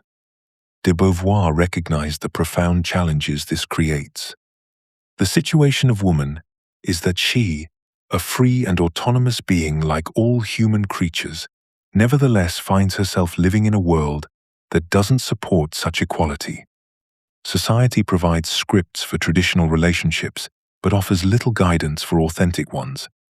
Partners must create their own path, often against social pressure and without cultural models to follow. The rewards, however, transform the very nature of human connection. To love someone as a free subject rather than a fixed object means accepting uncertainty whilst gaining the possibility of genuine discovery. You cannot control or predict your partner because they remain free to grow, change, and surprise you. This creates anxiety for those who seek security through possession, but it offers something far more valuable: the opportunity to know and love another consciousness in their full complexity and freedom. To love another is to help him to live. It is to assume his aims, his acts, his values as one's own, without losing your own identity in the process. This requires emotional maturity and security in your own sense of self. You must be strong enough to support your partner's freedom even when it creates inconvenience or uncertainty for you. You must love them enough to want their growth even when it means they might grow away from you. Such love assumes the contingency of the other, rather than trying to control or possess them. This contingency The recognition that your partner could choose differently paradoxically creates the conditions for deeper intimacy. When someone chooses to be with you from freedom rather than necessity, that choice carries genuine meaning. De Beauvoir connected this vision of authentic relationship to her broader philosophy of human liberation. Part 9. The Political Implications. De Beauvoir's most revolutionary insight dismantles one of liberalism's foundational assumptions, that there exists a realm of private life separate from political power. What appears to be personal and intimate, she argues, is actually structured by political relationships of domination. The representation of the world, like the world itself, is the work of men. They describe it from their own point of view, which they confuse with absolute truth. This observation from the second sex reveals how power operates not merely through laws and institutions, but through the most intimate aspects of human experience. The liberal distinction between public and private spheres, she demonstrates, is itself a political arrangement.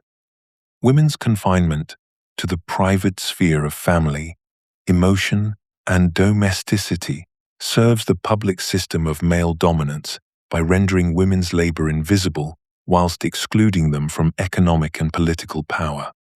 The private sphere is not a sanctuary from politics, but a carefully constructed domain where political relationships of subordination are reproduced daily through seemingly natural interactions. This understanding transforms how we comprehend individual choice. Every personal decision occurs within and helps to reproduce or challenge the systems that determine what choices are available.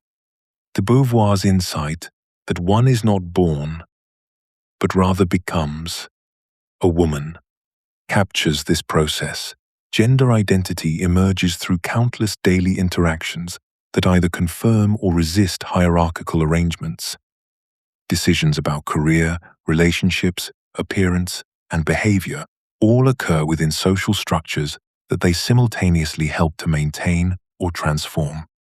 The individual is defined only by his relationship to the world and to other individuals. De Beauvoir observes, making individual choices inherently social acts. A woman's decision to pursue a career or remain home, to marry or stay single, to have children or not, occurs within economic arrangements that may penalize certain choices whilst rewarding others.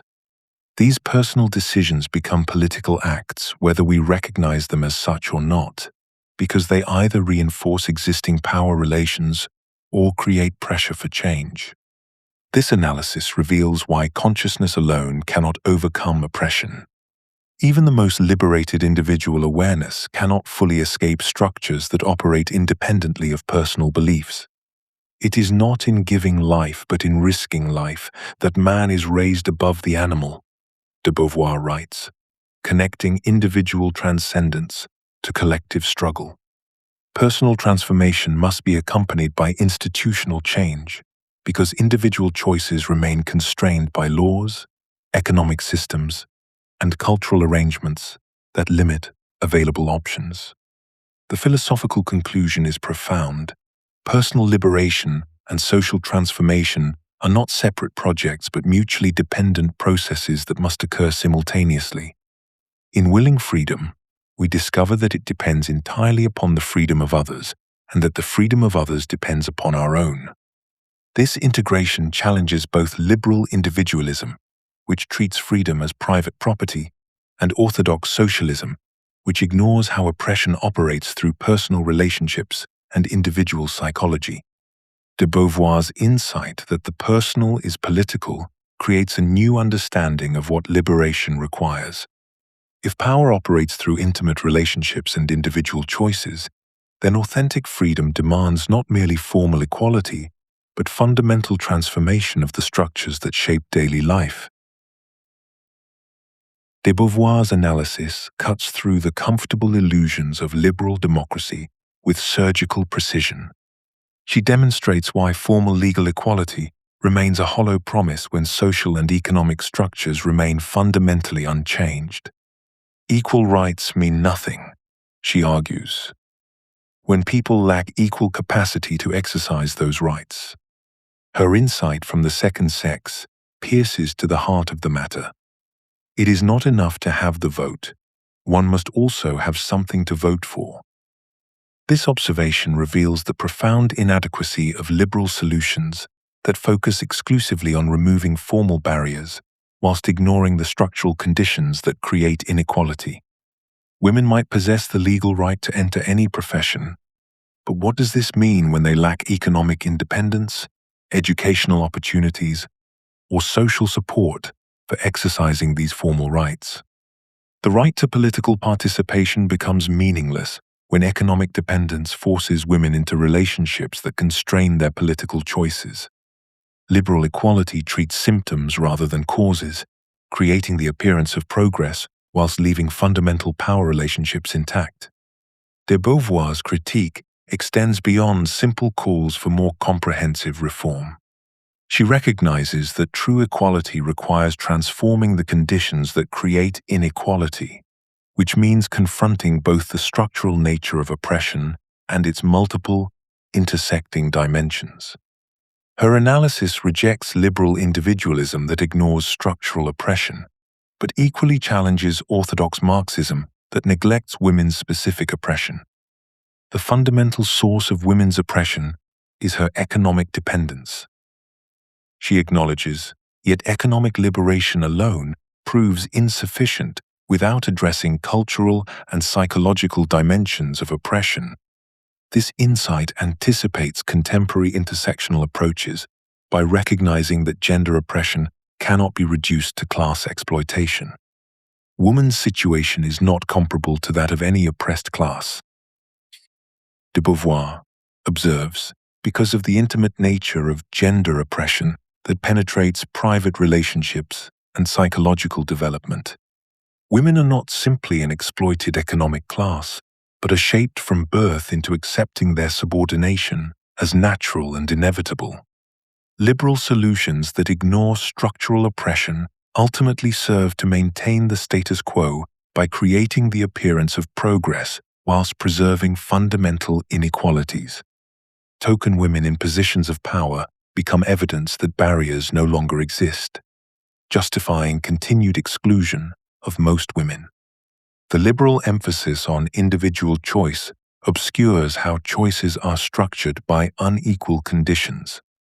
A woman's choice to prioritize family over career appears freely made when viewed individually, but reveals its constrained nature when understood within broader patterns of economic dependence and cultural expectation. De Beauvoir's insight that the oppressor would not be so strong if he had not accomplices among the oppressed themselves illuminates how liberal ideology makes oppressed people complicit in maintaining their oppression. By focusing on individual advancement rather than structural transformation, liberalism encourages women to compete for limited positions within existing hierarchies, rather than challenging the hierarchies themselves. Socialist approaches must address patriarchy as well as class exploitation, because gender oppression operates through its own dynamics that cannot be reduced to economic relationships. Orthodox Marxism's treatment of women's oppression as secondary to class struggle fails to recognize how patriarchal structures shape consciousness and social relationships independently of economic arrangements. One is not born, but rather becomes a woman through cultural as well as economic processes that liberal equality leaves untouched. If liberal equality proves insufficient, what kind of revolutionary change does authentic liberation require? Women's liberation demands nothing less than the complete restructuring of civilization itself. De Beauvoir understood that authentic freedom cannot be achieved by simply adding women to structures designed around male dominance. The very foundations of economic, social, and cultural arrangements must be transformed to support human transcendence rather than perpetuate systems of immanence. As she envisioned in The Second Sex, the day when it will be possible for woman to love not in her weakness, but in her strength, not to escape herself, but to find herself, not to abase herself, but to assert herself.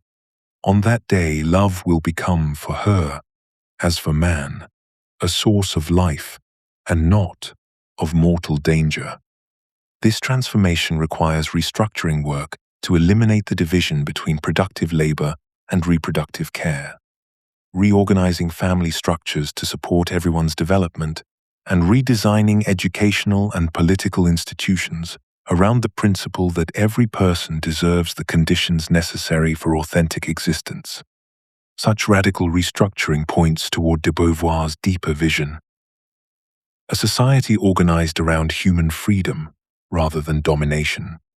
Current social arrangements require some people's subordination to maintain others' privilege, creating relationships based on dependency rather than reciprocal recognition. De Beauvoir insisted that authentic love must be founded on reciprocal recognition of two freedoms, and this principle extends to all social relationships. Work would be organized to develop human capacities rather than exploit them. Children would be raised by communities committed to their flourishing rather than confined within nuclear families that reproduce gender roles. Political decisions would emerge from genuine dialogue among equals rather than manipulation by dominant groups. Resources would be distributed according to human need rather than accumulated through others' exclusion. This requires recognizing that, in willing freedom, we discover that it depends entirely upon the freedom of others. De Beauvoir's analysis reveals the profound connections between women's liberation and every other liberation movement. The patterns of oppression that confine women to the status of other operate similarly in racism, colonialism, and class exploitation. Her support for anti-colonial movements reflected her understanding that different forms of oppression reinforce each other through shared mechanisms of exclusion and subordination. The category of the other is as primordial as consciousness itself, she observed, creating natural solidarity among all groups denied full recognition as subjects.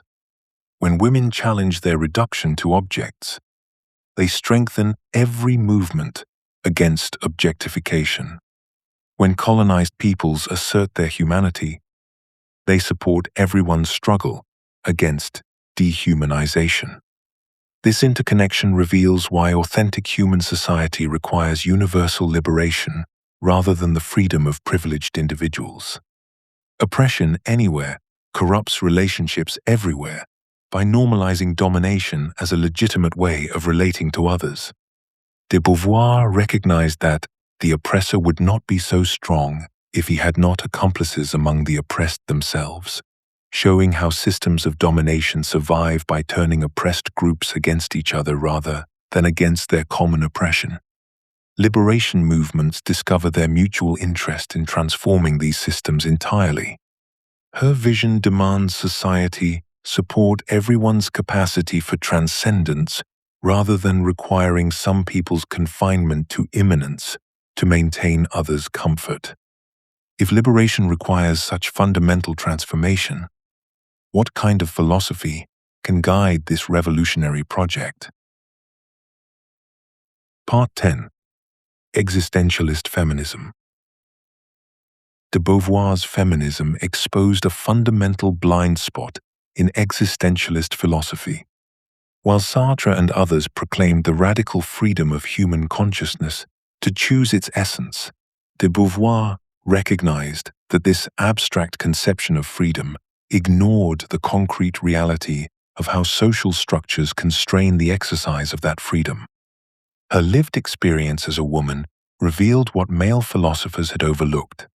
Freedom is always situated freedom, exercised within specific material and social conditions that are not equally distributed. In The Second Sex, she articulated this insight with striking clarity. The situation of woman is that she, a free and autonomous being, like all human creatures, nevertheless finds herself living in a world where men compel her to assume the status of the other. This observation cuts to the heart of abstract existentialism's limitation. Yes, consciousness is free to choose, but that choice occurs within systems of power that have already structured the available options.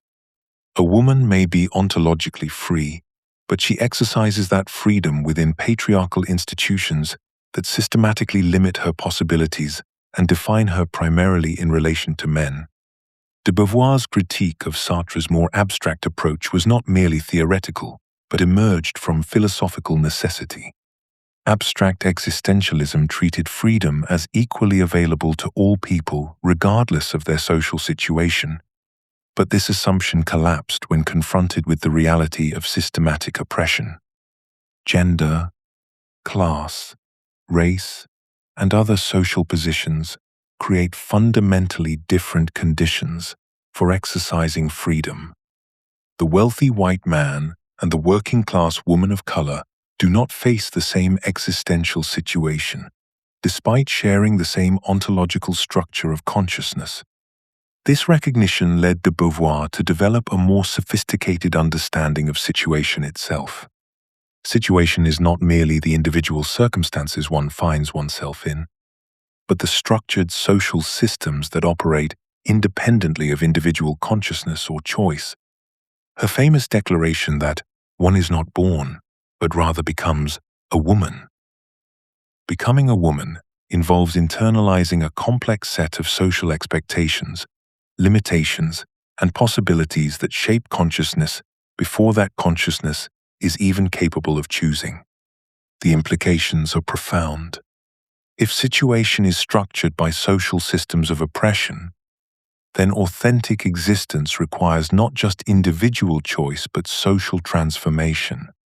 De Beauvoir recognized that the individual is defined only by his relationship to the world and to other individuals, which means changing individual consciousness must be accompanied by changing social structures. Personal authenticity becomes impossible within oppressive social systems because those systems corrupt the very conditions within which authentic choice might occur. In the Ethics of Ambiguity, de Beauvoir articulated the necessary connection between individual and collective liberation. In willing freedom, we discover that it depends entirely upon the freedom of others, and that the freedom of others depends upon our own. This insight transforms existentialist emphasis on individual responsibility into a foundation for collective action. If my freedom depends on the freedom of others, then working for social justice becomes not an optional political commitment, but an existential necessity. Her analysis also revealed the insidious nature of oppressive systems. The oppressor would not be so strong if he had not accomplices among the oppressed themselves, she observed.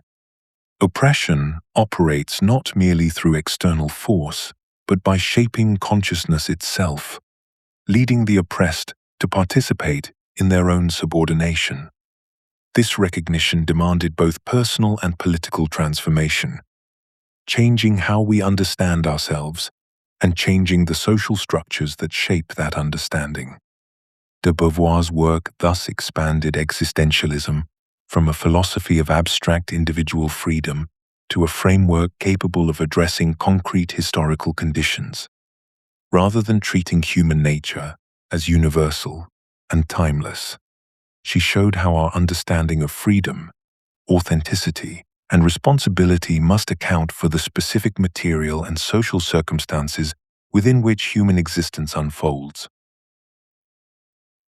Simone de Beauvoir fundamentally transformed existentialist philosophy by developing a more complex understanding of human subjectivity, as always situated within specific historical, cultural, and material conditions.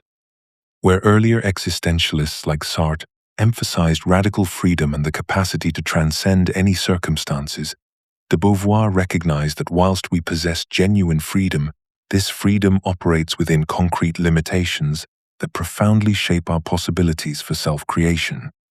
Her famous declaration that one is not born, but rather becomes a woman, exemplifies this insight.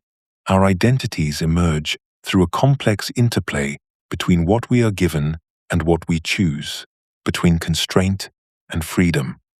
This situated understanding makes subjectivity far more concrete and politically relevant than abstract existentialist approaches.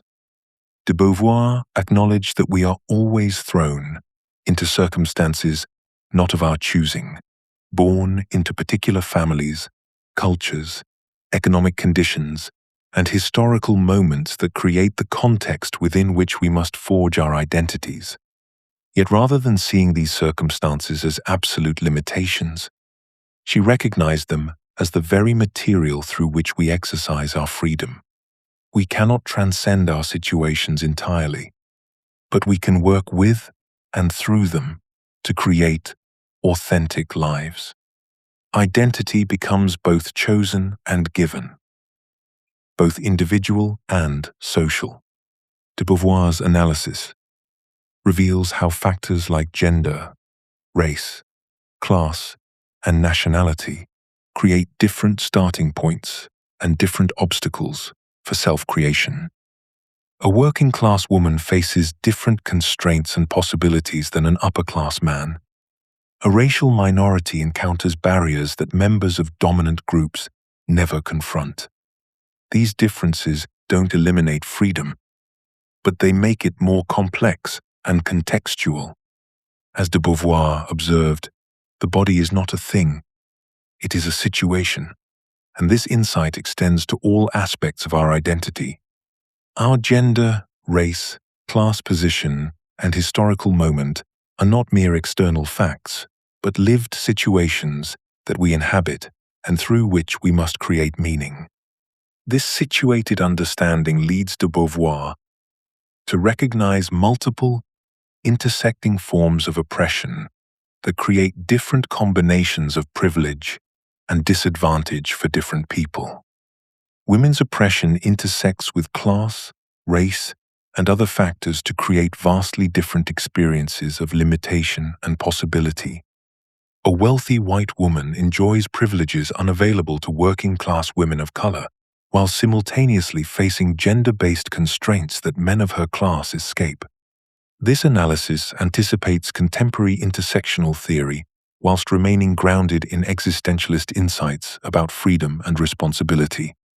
De Beauvoir's insight that the representation of the world, like the world itself, is the work of men, reveals how dominant groups shape not only material conditions, but also the very categories through which we understand reality.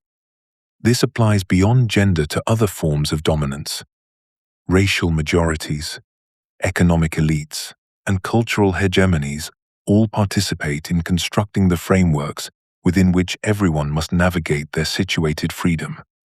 The philosophical significance of this situated approach becomes clear when we consider liberation. Because subjects are shaped by both internal and external constraints, by psychological patterns and structural systems, authentic liberation must address both dimensions simultaneously. Changing consciousness and changing social structures become mutually dependent processes. Individual transformation without structural change leaves oppressive systems intact. Structural reform without psychological transformation fails to address the internalized patterns that perpetuate domination.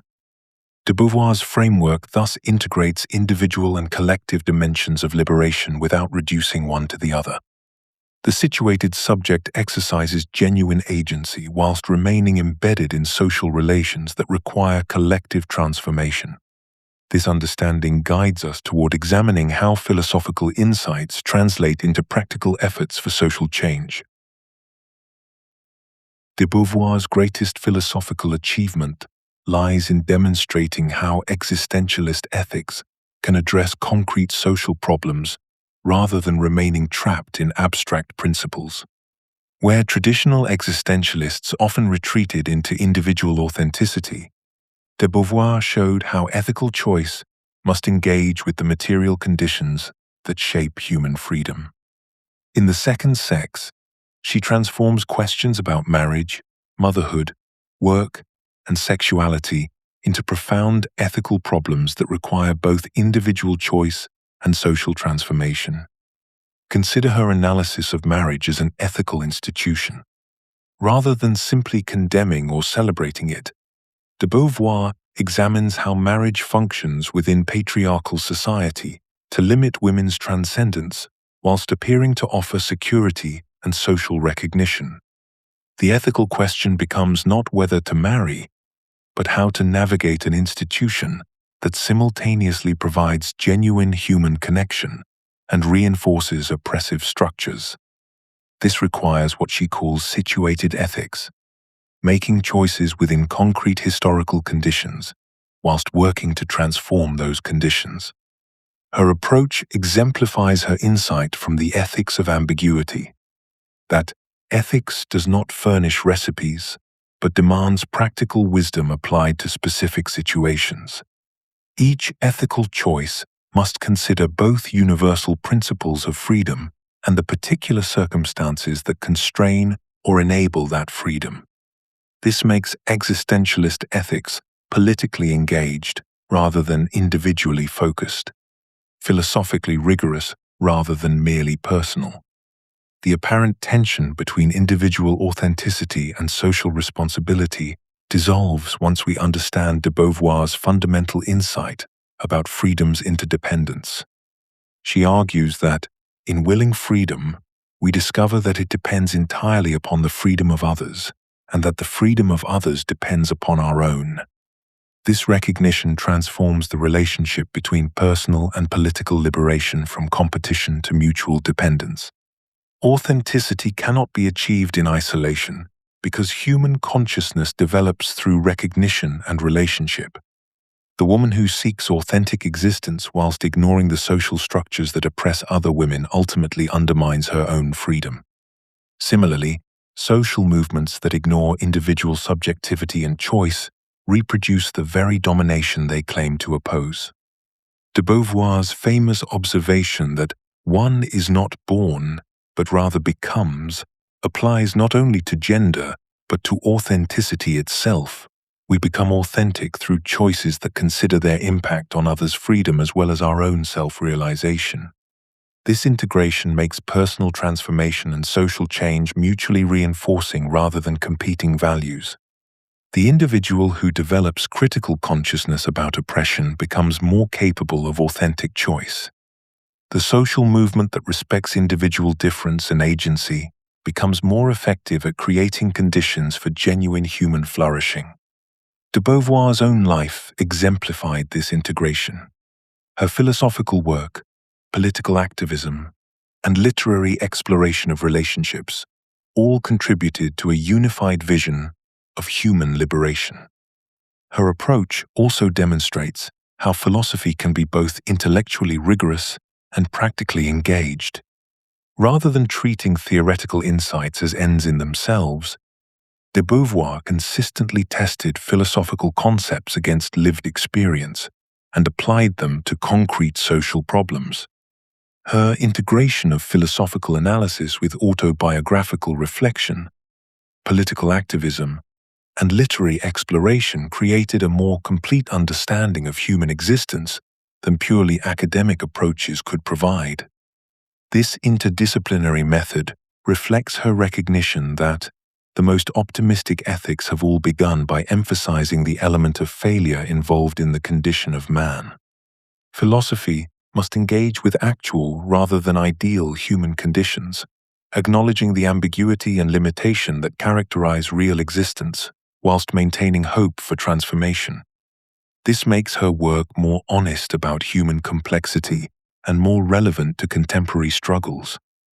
De Beauvoir's framework remains remarkably prescient for social justice movements that must navigate between individual rights and collective liberation, between recognizing difference and building solidarity. Part 11.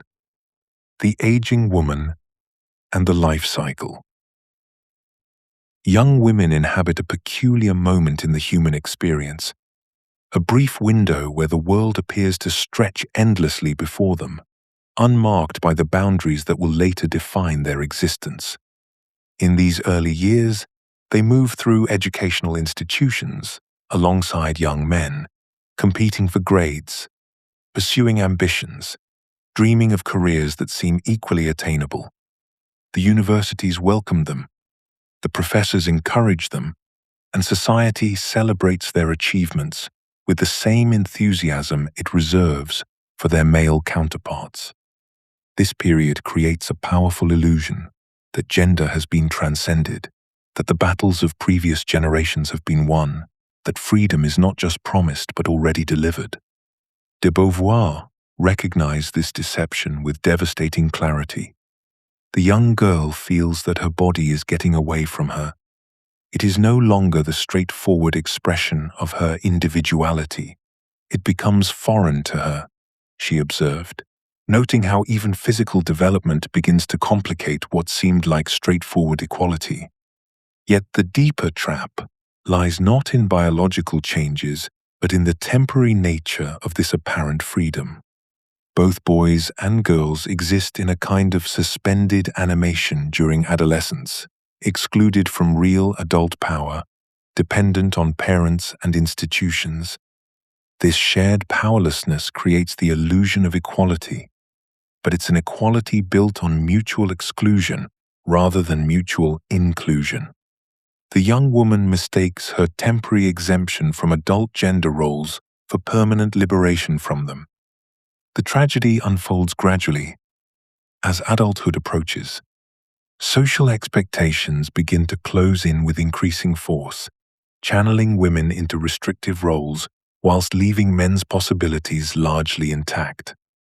The young woman who once competed equally in mathematics finds herself steered toward teaching rather than research. The aspiring writer discovers that her literary ambitions are expected to accommodate future domestic responsibilities in ways that never constrain her male peers. Marriage and motherhood loom not as choices among many, but as the primary purposes around which all other activities must be arranged. The freedom she experienced was always conditional, always temporary, always dependent on her not yet having reached the point where society demands her subordination. This transition is presented as natural maturation, as the flowering of feminine nature, rather than the systematic closing off of possibilities.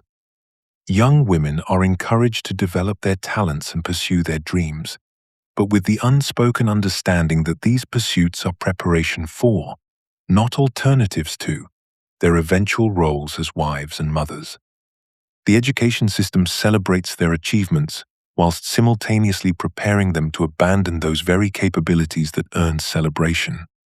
They learn to excel and then to step aside, to develop ambitions and then to sacrifice them, to become fully human only to accept a diminished humanity. The most insidious aspect of this process lies in how it transforms external constraints into internal desires. Women learn to want what they're supposed to want, to find fulfillment in limitation, to embrace restrictions they would have rejected in youth. The woman who is shut up in immanence endeavors to hold man in that prison also, de Beauvoir noted, recognizing how those who accept confinement often become its most effective enforcers. The young woman who once dreamed of scientific discovery convinces herself that she prefers domestic life. The aspiring artist decides that her family needs her more than the world needs her art. These aren't authentic choices, but adaptations to circumstances that present themselves as natural whilst being entirely artificial. The contrast between youth's promise and adulthood's reality exposes something crucial about society's fundamental attitudes toward women's capabilities. If women were truly naturally suited only for domestic roles, such systematic efforts to redirect their ambitions would be unnecessary. The very fact that young women must be gradually channeled away from broader possibilities reveals that their later restrictions are not based on natural incapacity but on social arrangements that require women's subordination. The freedom granted to young women proves that they are capable of everything from which they are later excluded. This recognition carries profound implications. De Beauvoir reveals a brutal truth about women's place in society. Their value diminishes precisely as their sexual and reproductive utility declines. This isn't merely about aging. It's about exposing the instrumental nature of how women have always been valued. They were never prized for their intrinsic worth as human beings, but for their capacity to serve men's needs and desires. When she is no longer able to arouse desire, woman becomes a burden. She inspires disgust when she still tries to play the seductive role. De Beauvoir writes in The Second Sex, "The cruelty lies not just in the decline itself, but in its timing." This devaluation occurs precisely when women might be expected to gain respect for their accumulated experience and wisdom. The contrast with men's aging illuminates the deeper injustice. Where men often gain authority and gravitas with age, women face what de Beauvoir calls a form of social death. Their earlier value was always conditional, always dependent on youth and beauty, always tied to their ability to please and serve. When these fade, society has no other framework for valuing them. The mature woman is not only deprived of her erotic value, she is also deprived of her function as mother when children become independent, de Beauvoir observes. This creates what she terms the dangerous age, a convergence of physical changes and social devaluation that tears at the very foundation of identity. This system's particular cruelty emerges in how it judges women primarily on attributes that are inherently temporary. Youth and beauty are fleeting gifts, yet society builds women's entire worth around them. De Beauvoir recognizes that woman is more dramatically torn than man between the past that no longer exists and the future that is closed to her. The psychological devastation runs deeper than vanity or superficial concerns about appearance. Women face an existential crisis.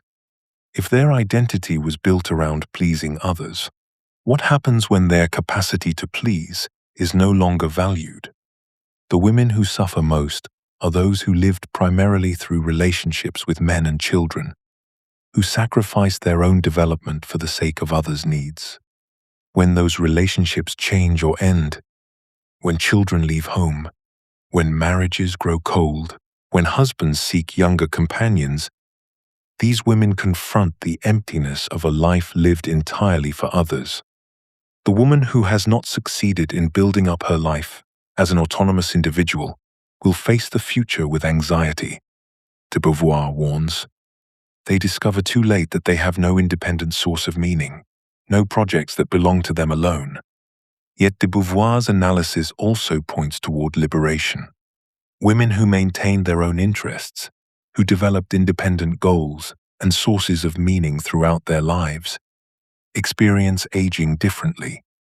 They may face society's devaluation, but they possess something that cannot be taken away, their own sense of purpose and transcendence. Their aging becomes not a decline but a continuation of their authentic existence. This reveals the profound importance of de Beauvoir's broader argument about autonomous living, that women must build lives around their own projects rather than existing solely to serve others. The mature woman's declining social value thus exposes the fundamental lie of women's supposed elevation in youth. That elevation was always a form of objectification, always conditional on service to others. When the service is no longer desired, the illusion of value crumbles. But this cruelty prepares us for an even starker reality. If mature women face declining worth, old age represents the ultimate form of othering, where society reveals its treatment of those it considers no longer useful at all. De Beauvoir's later masterwork, The Coming of Age, extends her revolutionary analysis of women's oppression into the realm of aging, revealing how society systematically transforms the elderly into the ultimate others. Her investigation uncovers a disturbing truth. Once people cease to be economically productive or sexually attractive, Society strips them of full humanity and social value through the same mechanisms that oppress women, racial minorities, and other marginalized groups. The vast majority of mankind looks upon the coming of old age with sorrow or rebellion. She observes with characteristic precision. It fills them with more aversion than death itself. This aversion reveals something profound about how we construct social worth. Ageism operates through identical processes that de Beauvoir identified in her analysis of women's oppression: othering, stereotyping, and systematic exclusion from meaningful social participation. The elderly become defined by what they supposedly lack rather than what they possess, reduced to collections of deficits rather than recognized as complete human beings with ongoing capacity for growth, wisdom, and contribution. Society creates elaborate justifications for this othering, constructing aging as natural decline rather than acknowledging its role in actively marginalizing older people.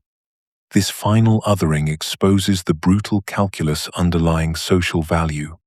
People matter primarily for their utility rather than their intrinsic worth as conscious beings capable of freedom and transcendence.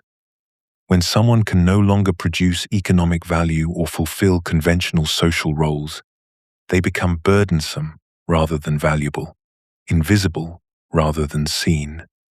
The process reveals how thoroughly society has abandoned any genuine commitment to human dignity in favor of instrumental calculations about usefulness.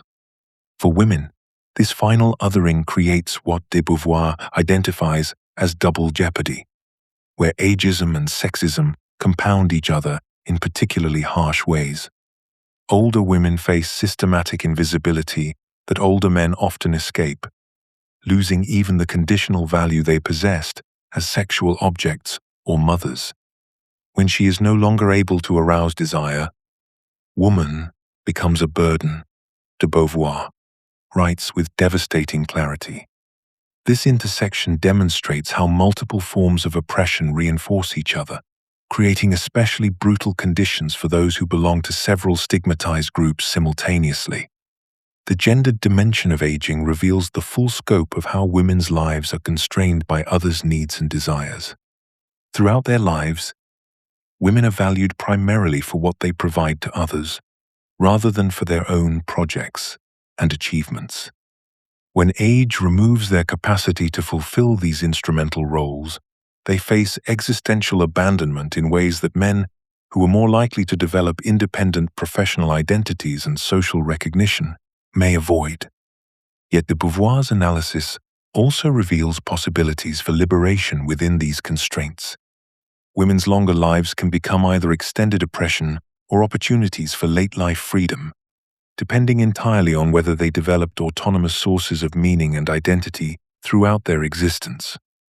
Those who maintained independent projects and intellectual interests can experience post-reproductive life as liberation from earlier constraints, finally free to pursue transcendent activities without the burden of serving others' needs. This potential for late-life liberation connects directly to her fundamental argument about becoming rather than being. Women who lived entirely through others, defining themselves solely as wives and mothers, face existential emptiness when these roles end. But those who cultivated authentic projects discover that freedom remains possible even in old age, that one is not born, but rather becomes free through ongoing choices that can continue throughout the entire life cycle. The philosophical significance of confronting mortality intensifies these existential questions about authenticity, transcendence, and the meaning of human existence. Aging forces direct confrontation with our finite nature, stripping away illusions about unlimited time and endless possibilities. Part 12. Global Perspectives and Cultural Difference. When de Beauvoir examined women's condition across cultures and historical periods, she discovered something remarkable and troubling. Despite vast differences in economic systems, religious beliefs, and cultural values, women consistently occupy the position of the other to masculine subjectivity. From ancient Greece to contemporary France, from hunter-gatherer societies to industrial nations, the same fundamental pattern emerges, as she observed in the second sex. Throughout history, they have always been subordinated to men, and hence their dependency is not the result of a historical event or a social change. This universality reveals that women's othering operates through deep structures rather than cultural accident. The mechanisms through which this subordination operates vary dramatically across cultures, yet the underlying structure remains strikingly consistent. Different societies employ different justifications: religious doctrine in medieval Christianity, biological determinism in modern science, economic necessity in industrial capitalism, or cultural tradition in various societies. But these diverse rationales achieve remarkably similar results. They systematically limit women's access to transcendence whilst confining them to the realm of immanence. They prevent women from defining themselves as subjects whilst positioning them as objects for masculine consciousness. This pattern suggests something profound about how oppression functions. It adapts to different cultural contexts whilst maintaining its essential structure. A medieval European woman, confined by religious doctrine, and a contemporary woman limited by professional glass ceilings, experience different specific constraints, yet both face systematic exclusion from full subjectivity. Both are defined primarily through their relationship to men rather than as autonomous beings. Both find their possibilities for transcendence systematically curtailed through social arrangements that appear natural or necessary within their respective contexts. De Beauvoir recognized that this universality reveals a fundamental truth about consciousness itself. No group ever sets itself up as the one without at once setting up the other over against itself. The category of otherness, she argued, is as primordial as consciousness itself. This insight illuminates why similar patterns of oppression emerge across such different cultural arrangements. The structure of consciousness that defines itself through exclusion and opposition creates similar dynamics, regardless of the specific cultural content that fills those structures. Understanding these universal patterns provides a crucial framework for recognizing what must be transformed for authentic liberation. When we see that women's subordination isn't merely the result of particular cultural beliefs or economic arrangements but operates through fundamental structures of consciousness and society, we understand that superficial changes, whilst important, cannot achieve complete liberation. The deep structures that create and maintain otherness must themselves be transformed. This universality doesn't mean all women's experiences are identical or that cultural differences don't matter. Rather, it reveals that similar mechanisms operate across different contexts whilst manifesting in culturally specific ways. Recognizing universal patterns actually enhances our ability to understand cultural specificity because we can see how general structures adapt to particular conditions. A woman in patriarchal Afghanistan and a woman in liberal Sweden both face othering, but the specific forms, intensities, and possibilities for resistance differ dramatically based on their cultural contexts. This framework allows for both solidarity across cultures and respect for different approaches to liberation. Women can recognize shared experiences of othering whilst acknowledging that the paths to overcoming that othering must be culturally specific. The universal pattern provides a basis for mutual understanding and support, whilst cultural specificity ensures that liberation strategies remain grounded in concrete conditions rather than abstract universals. De Beauvoir's philosophical method demands that we examine the concrete historical and cultural conditions of oppression rather than applying abstract universal categories. Her approach respects cultural difference whilst identifying common structural patterns across societies. When she declared that one is not born, but rather becomes, a woman, she revealed how this becoming process varies dramatically across different cultural contexts, whilst maintaining similar structural functions. The transformation of biological sex into social gender operates through different mechanisms in different societies, yet the fundamental process of constructing women as the other remains remarkably consistent. Her analysis requires examining the specific economic, religious, legal, and cultural arrangements that maintain women's subordination in each society. In some cultures, this subordination operates through religious doctrine that confines women to domestic spheres.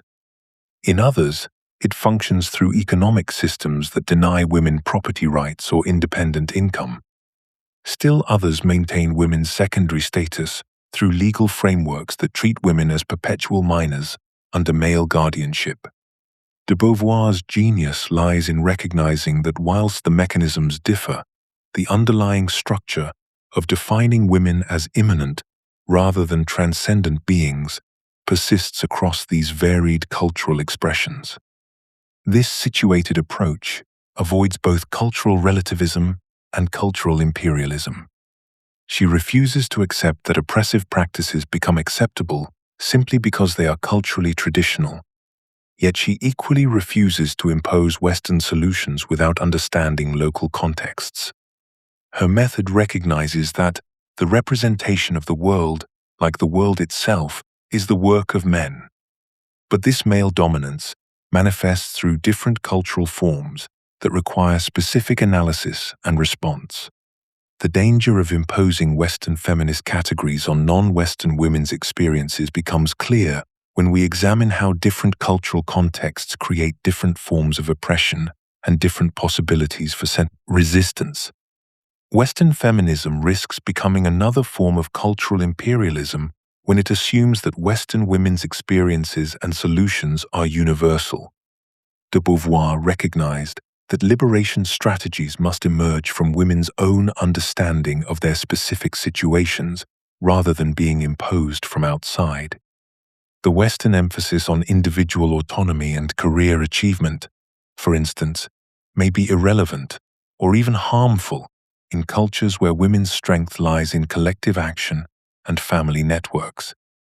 Her analysis reveals how race, class, nationality, and other factors intersect with gender to create different experiences of oppression and different possibilities for liberation. She observed that woman's situation is not comparable to that of any oppressed class, yet it intersects with other forms of oppression in complex ways that anticipate contemporary intersectional analysis. A wealthy white woman in colonial Algeria faced different constraints and possibilities than a poor Algerian woman, even though both experienced gender-based limitations. These differences matter because they shape the strategies available for resistance and liberation.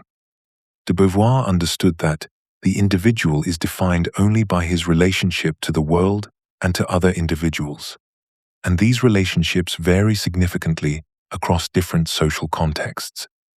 The African woman navigating traditional kinship systems faces different challenges than the European woman confronting industrial capitalism, even though both encounter systematic exclusion from full human recognition. This recognition demands that liberation strategies be adapted to specific cultural and historical contexts, whilst maintaining commitment to universal principles of human freedom and dignity. Her insight that, in willing freedom, we discover that it depends entirely upon the freedom of others, must be applied differently in different contexts. The principle remains constant, but its application requires deep understanding of local conditions, power structures, and cultural meanings. This approach provides a framework for respecting cultural difference whilst maintaining a critical perspective on oppressive practices, whether they emerge from traditional customs or modern institutions. De Beauvoir understood that women's liberation could never be achieved in isolation. Her analysis reveals why solidarity across cultural, racial, and class differences becomes essential for authentic freedom, while simultaneously showing why such solidarity cannot be assumed but must be carefully constructed through political work that respects difference whilst building common cause. Women do not naturally form a unified group, de Beauvoir observed. Women do not say "we," except at some congress of feminists or similar formal demonstration, she noted, recognizing that shared biology creates no automatic political unity. The housewife in rural France, the factory worker in industrial England, the colonial subject in Algeria, each faces gendered oppression, but their immediate experiences differ dramatically. Building solidarity requires political work to help women see beyond their immediate circumstances, to recognize how their different experiences connect to shared structural patterns of male dominance. This recognition demands sophisticated analysis. De Beauvoir's framework reveals how patriarchal oppression operates through different mechanisms across cultures, whilst maintaining consistent underlying logic. The reduction of women to the status of other, the denial of their full subjectivity, the limitation of their access to transcendent projects. Understanding these connections allows women to recognize common interests, without erasing the specificity of their situations or assuming identical strategies will work across different contexts. Her vision of international women's solidarity refuses to erase cultural specificity, whilst building on shared commitment to expanding freedom for all women, regardless of their particular cultural context. The oppressor would not be so strong if he had not accomplices among the oppressed themselves, de Beauvoir argued, and this insight applies crucially to relationships among women across cultural differences. Privileged women often maintain their advantages through systems that depend on other women's continued oppression. Middle-class women's access to careers may depend on working-class women's cheap domestic labor. Western women's economic opportunities may rely on exploitative labor conditions for women in developing nations. Authentic solidarity requires privileged women to recognize how their privilege connects to other women's oppression, and to work for changes that benefit all women rather than protecting their own narrow advantages. De Beauvoir insisted that genuine liberation cannot be built on others' continued subjugation. This means supporting others' liberation even when it challenges one's own position. Understanding that true freedom requires dismantling systems of oppression, rather than simply changing who benefits from them. Learning from different cultural approaches to gender and liberation becomes essential for building effective movements. De Beauvoir recognized that the situation of woman is that she, a free and autonomous being like all human creatures, nevertheless finds herself living in a world that constrains her freedom in culturally specific ways. Different societies have developed different strategies for challenging women's oppression, different forms of resistance, different ways of imagining alternative possibilities. These varied approaches offer crucial resources for broader liberation movements. Some cultures have maintained stronger traditions of women's economic independence. Others have developed sophisticated analyses of how gender intersects with other forms of oppression. Still others have created innovative strategies for challenging patriarchal authority whilst working within existing cultural frameworks. Solidarity involves mutual learning rather than one-way teaching from supposedly more advanced to less developed women. Each context offers insights that can inform struggles elsewhere whilst respecting the specificity of local conditions and strategies. This approach requires rejecting both cultural relativism that abandons universal commitment to human freedom and cultural imperialism that imposes single models of liberation. Part 13. Conclusion. Simone de Beauvoir achieved something extraordinary in philosophy.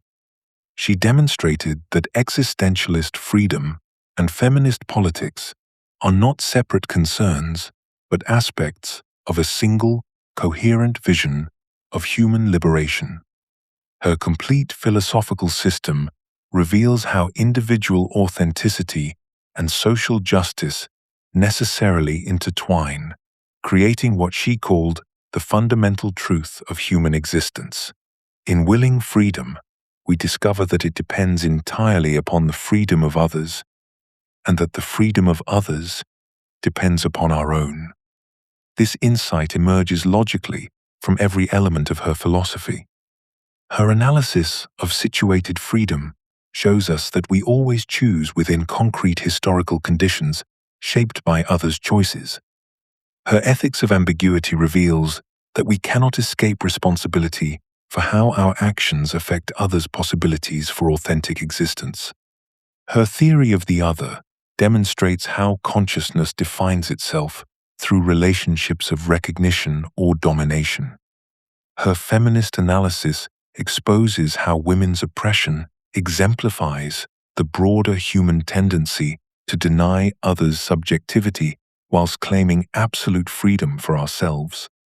Each element builds inevitably on the others, creating a unified understanding of freedom as both individual project and collective responsibility. De Beauvoir's ultimate vision transcends critique to offer a profound alternative: authentic human society based on reciprocal recognition rather than domination. She imagined a world where all people could develop their full potential without oppressing others or being oppressed themselves. As she wrote in The Second Sex, "The day when it will be possible for woman to love, not in her weakness, but in her strength, not to escape herself, but to find herself, not to abase herself, but to assert herself.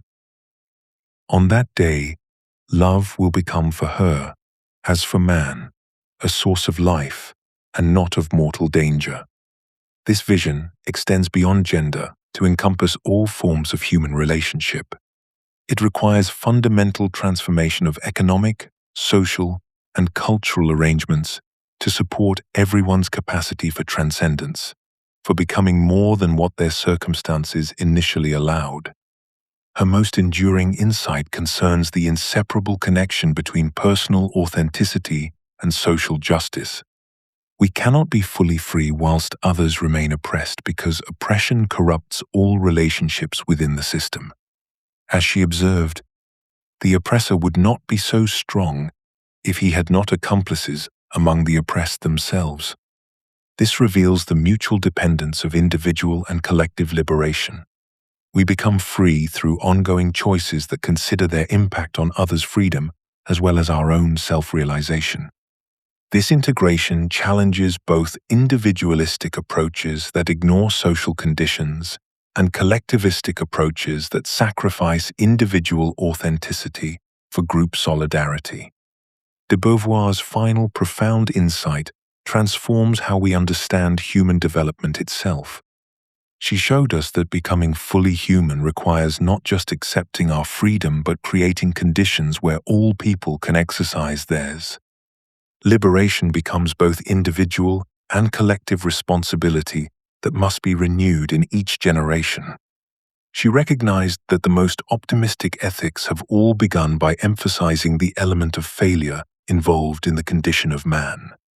Acknowledging that the liberation project remains ongoing, never finally achieved but always requiring active commitment. We are not born free but become free through choices to expand rather than restrict possibilities for authentic existence. Her lasting contribution lies in demonstrating that philosophy must be lived. Intellectual rigor and practical engagement are mutually reinforcing. Understanding human freedom requires confronting the concrete conditions that constrain and enable authentic existence for all people.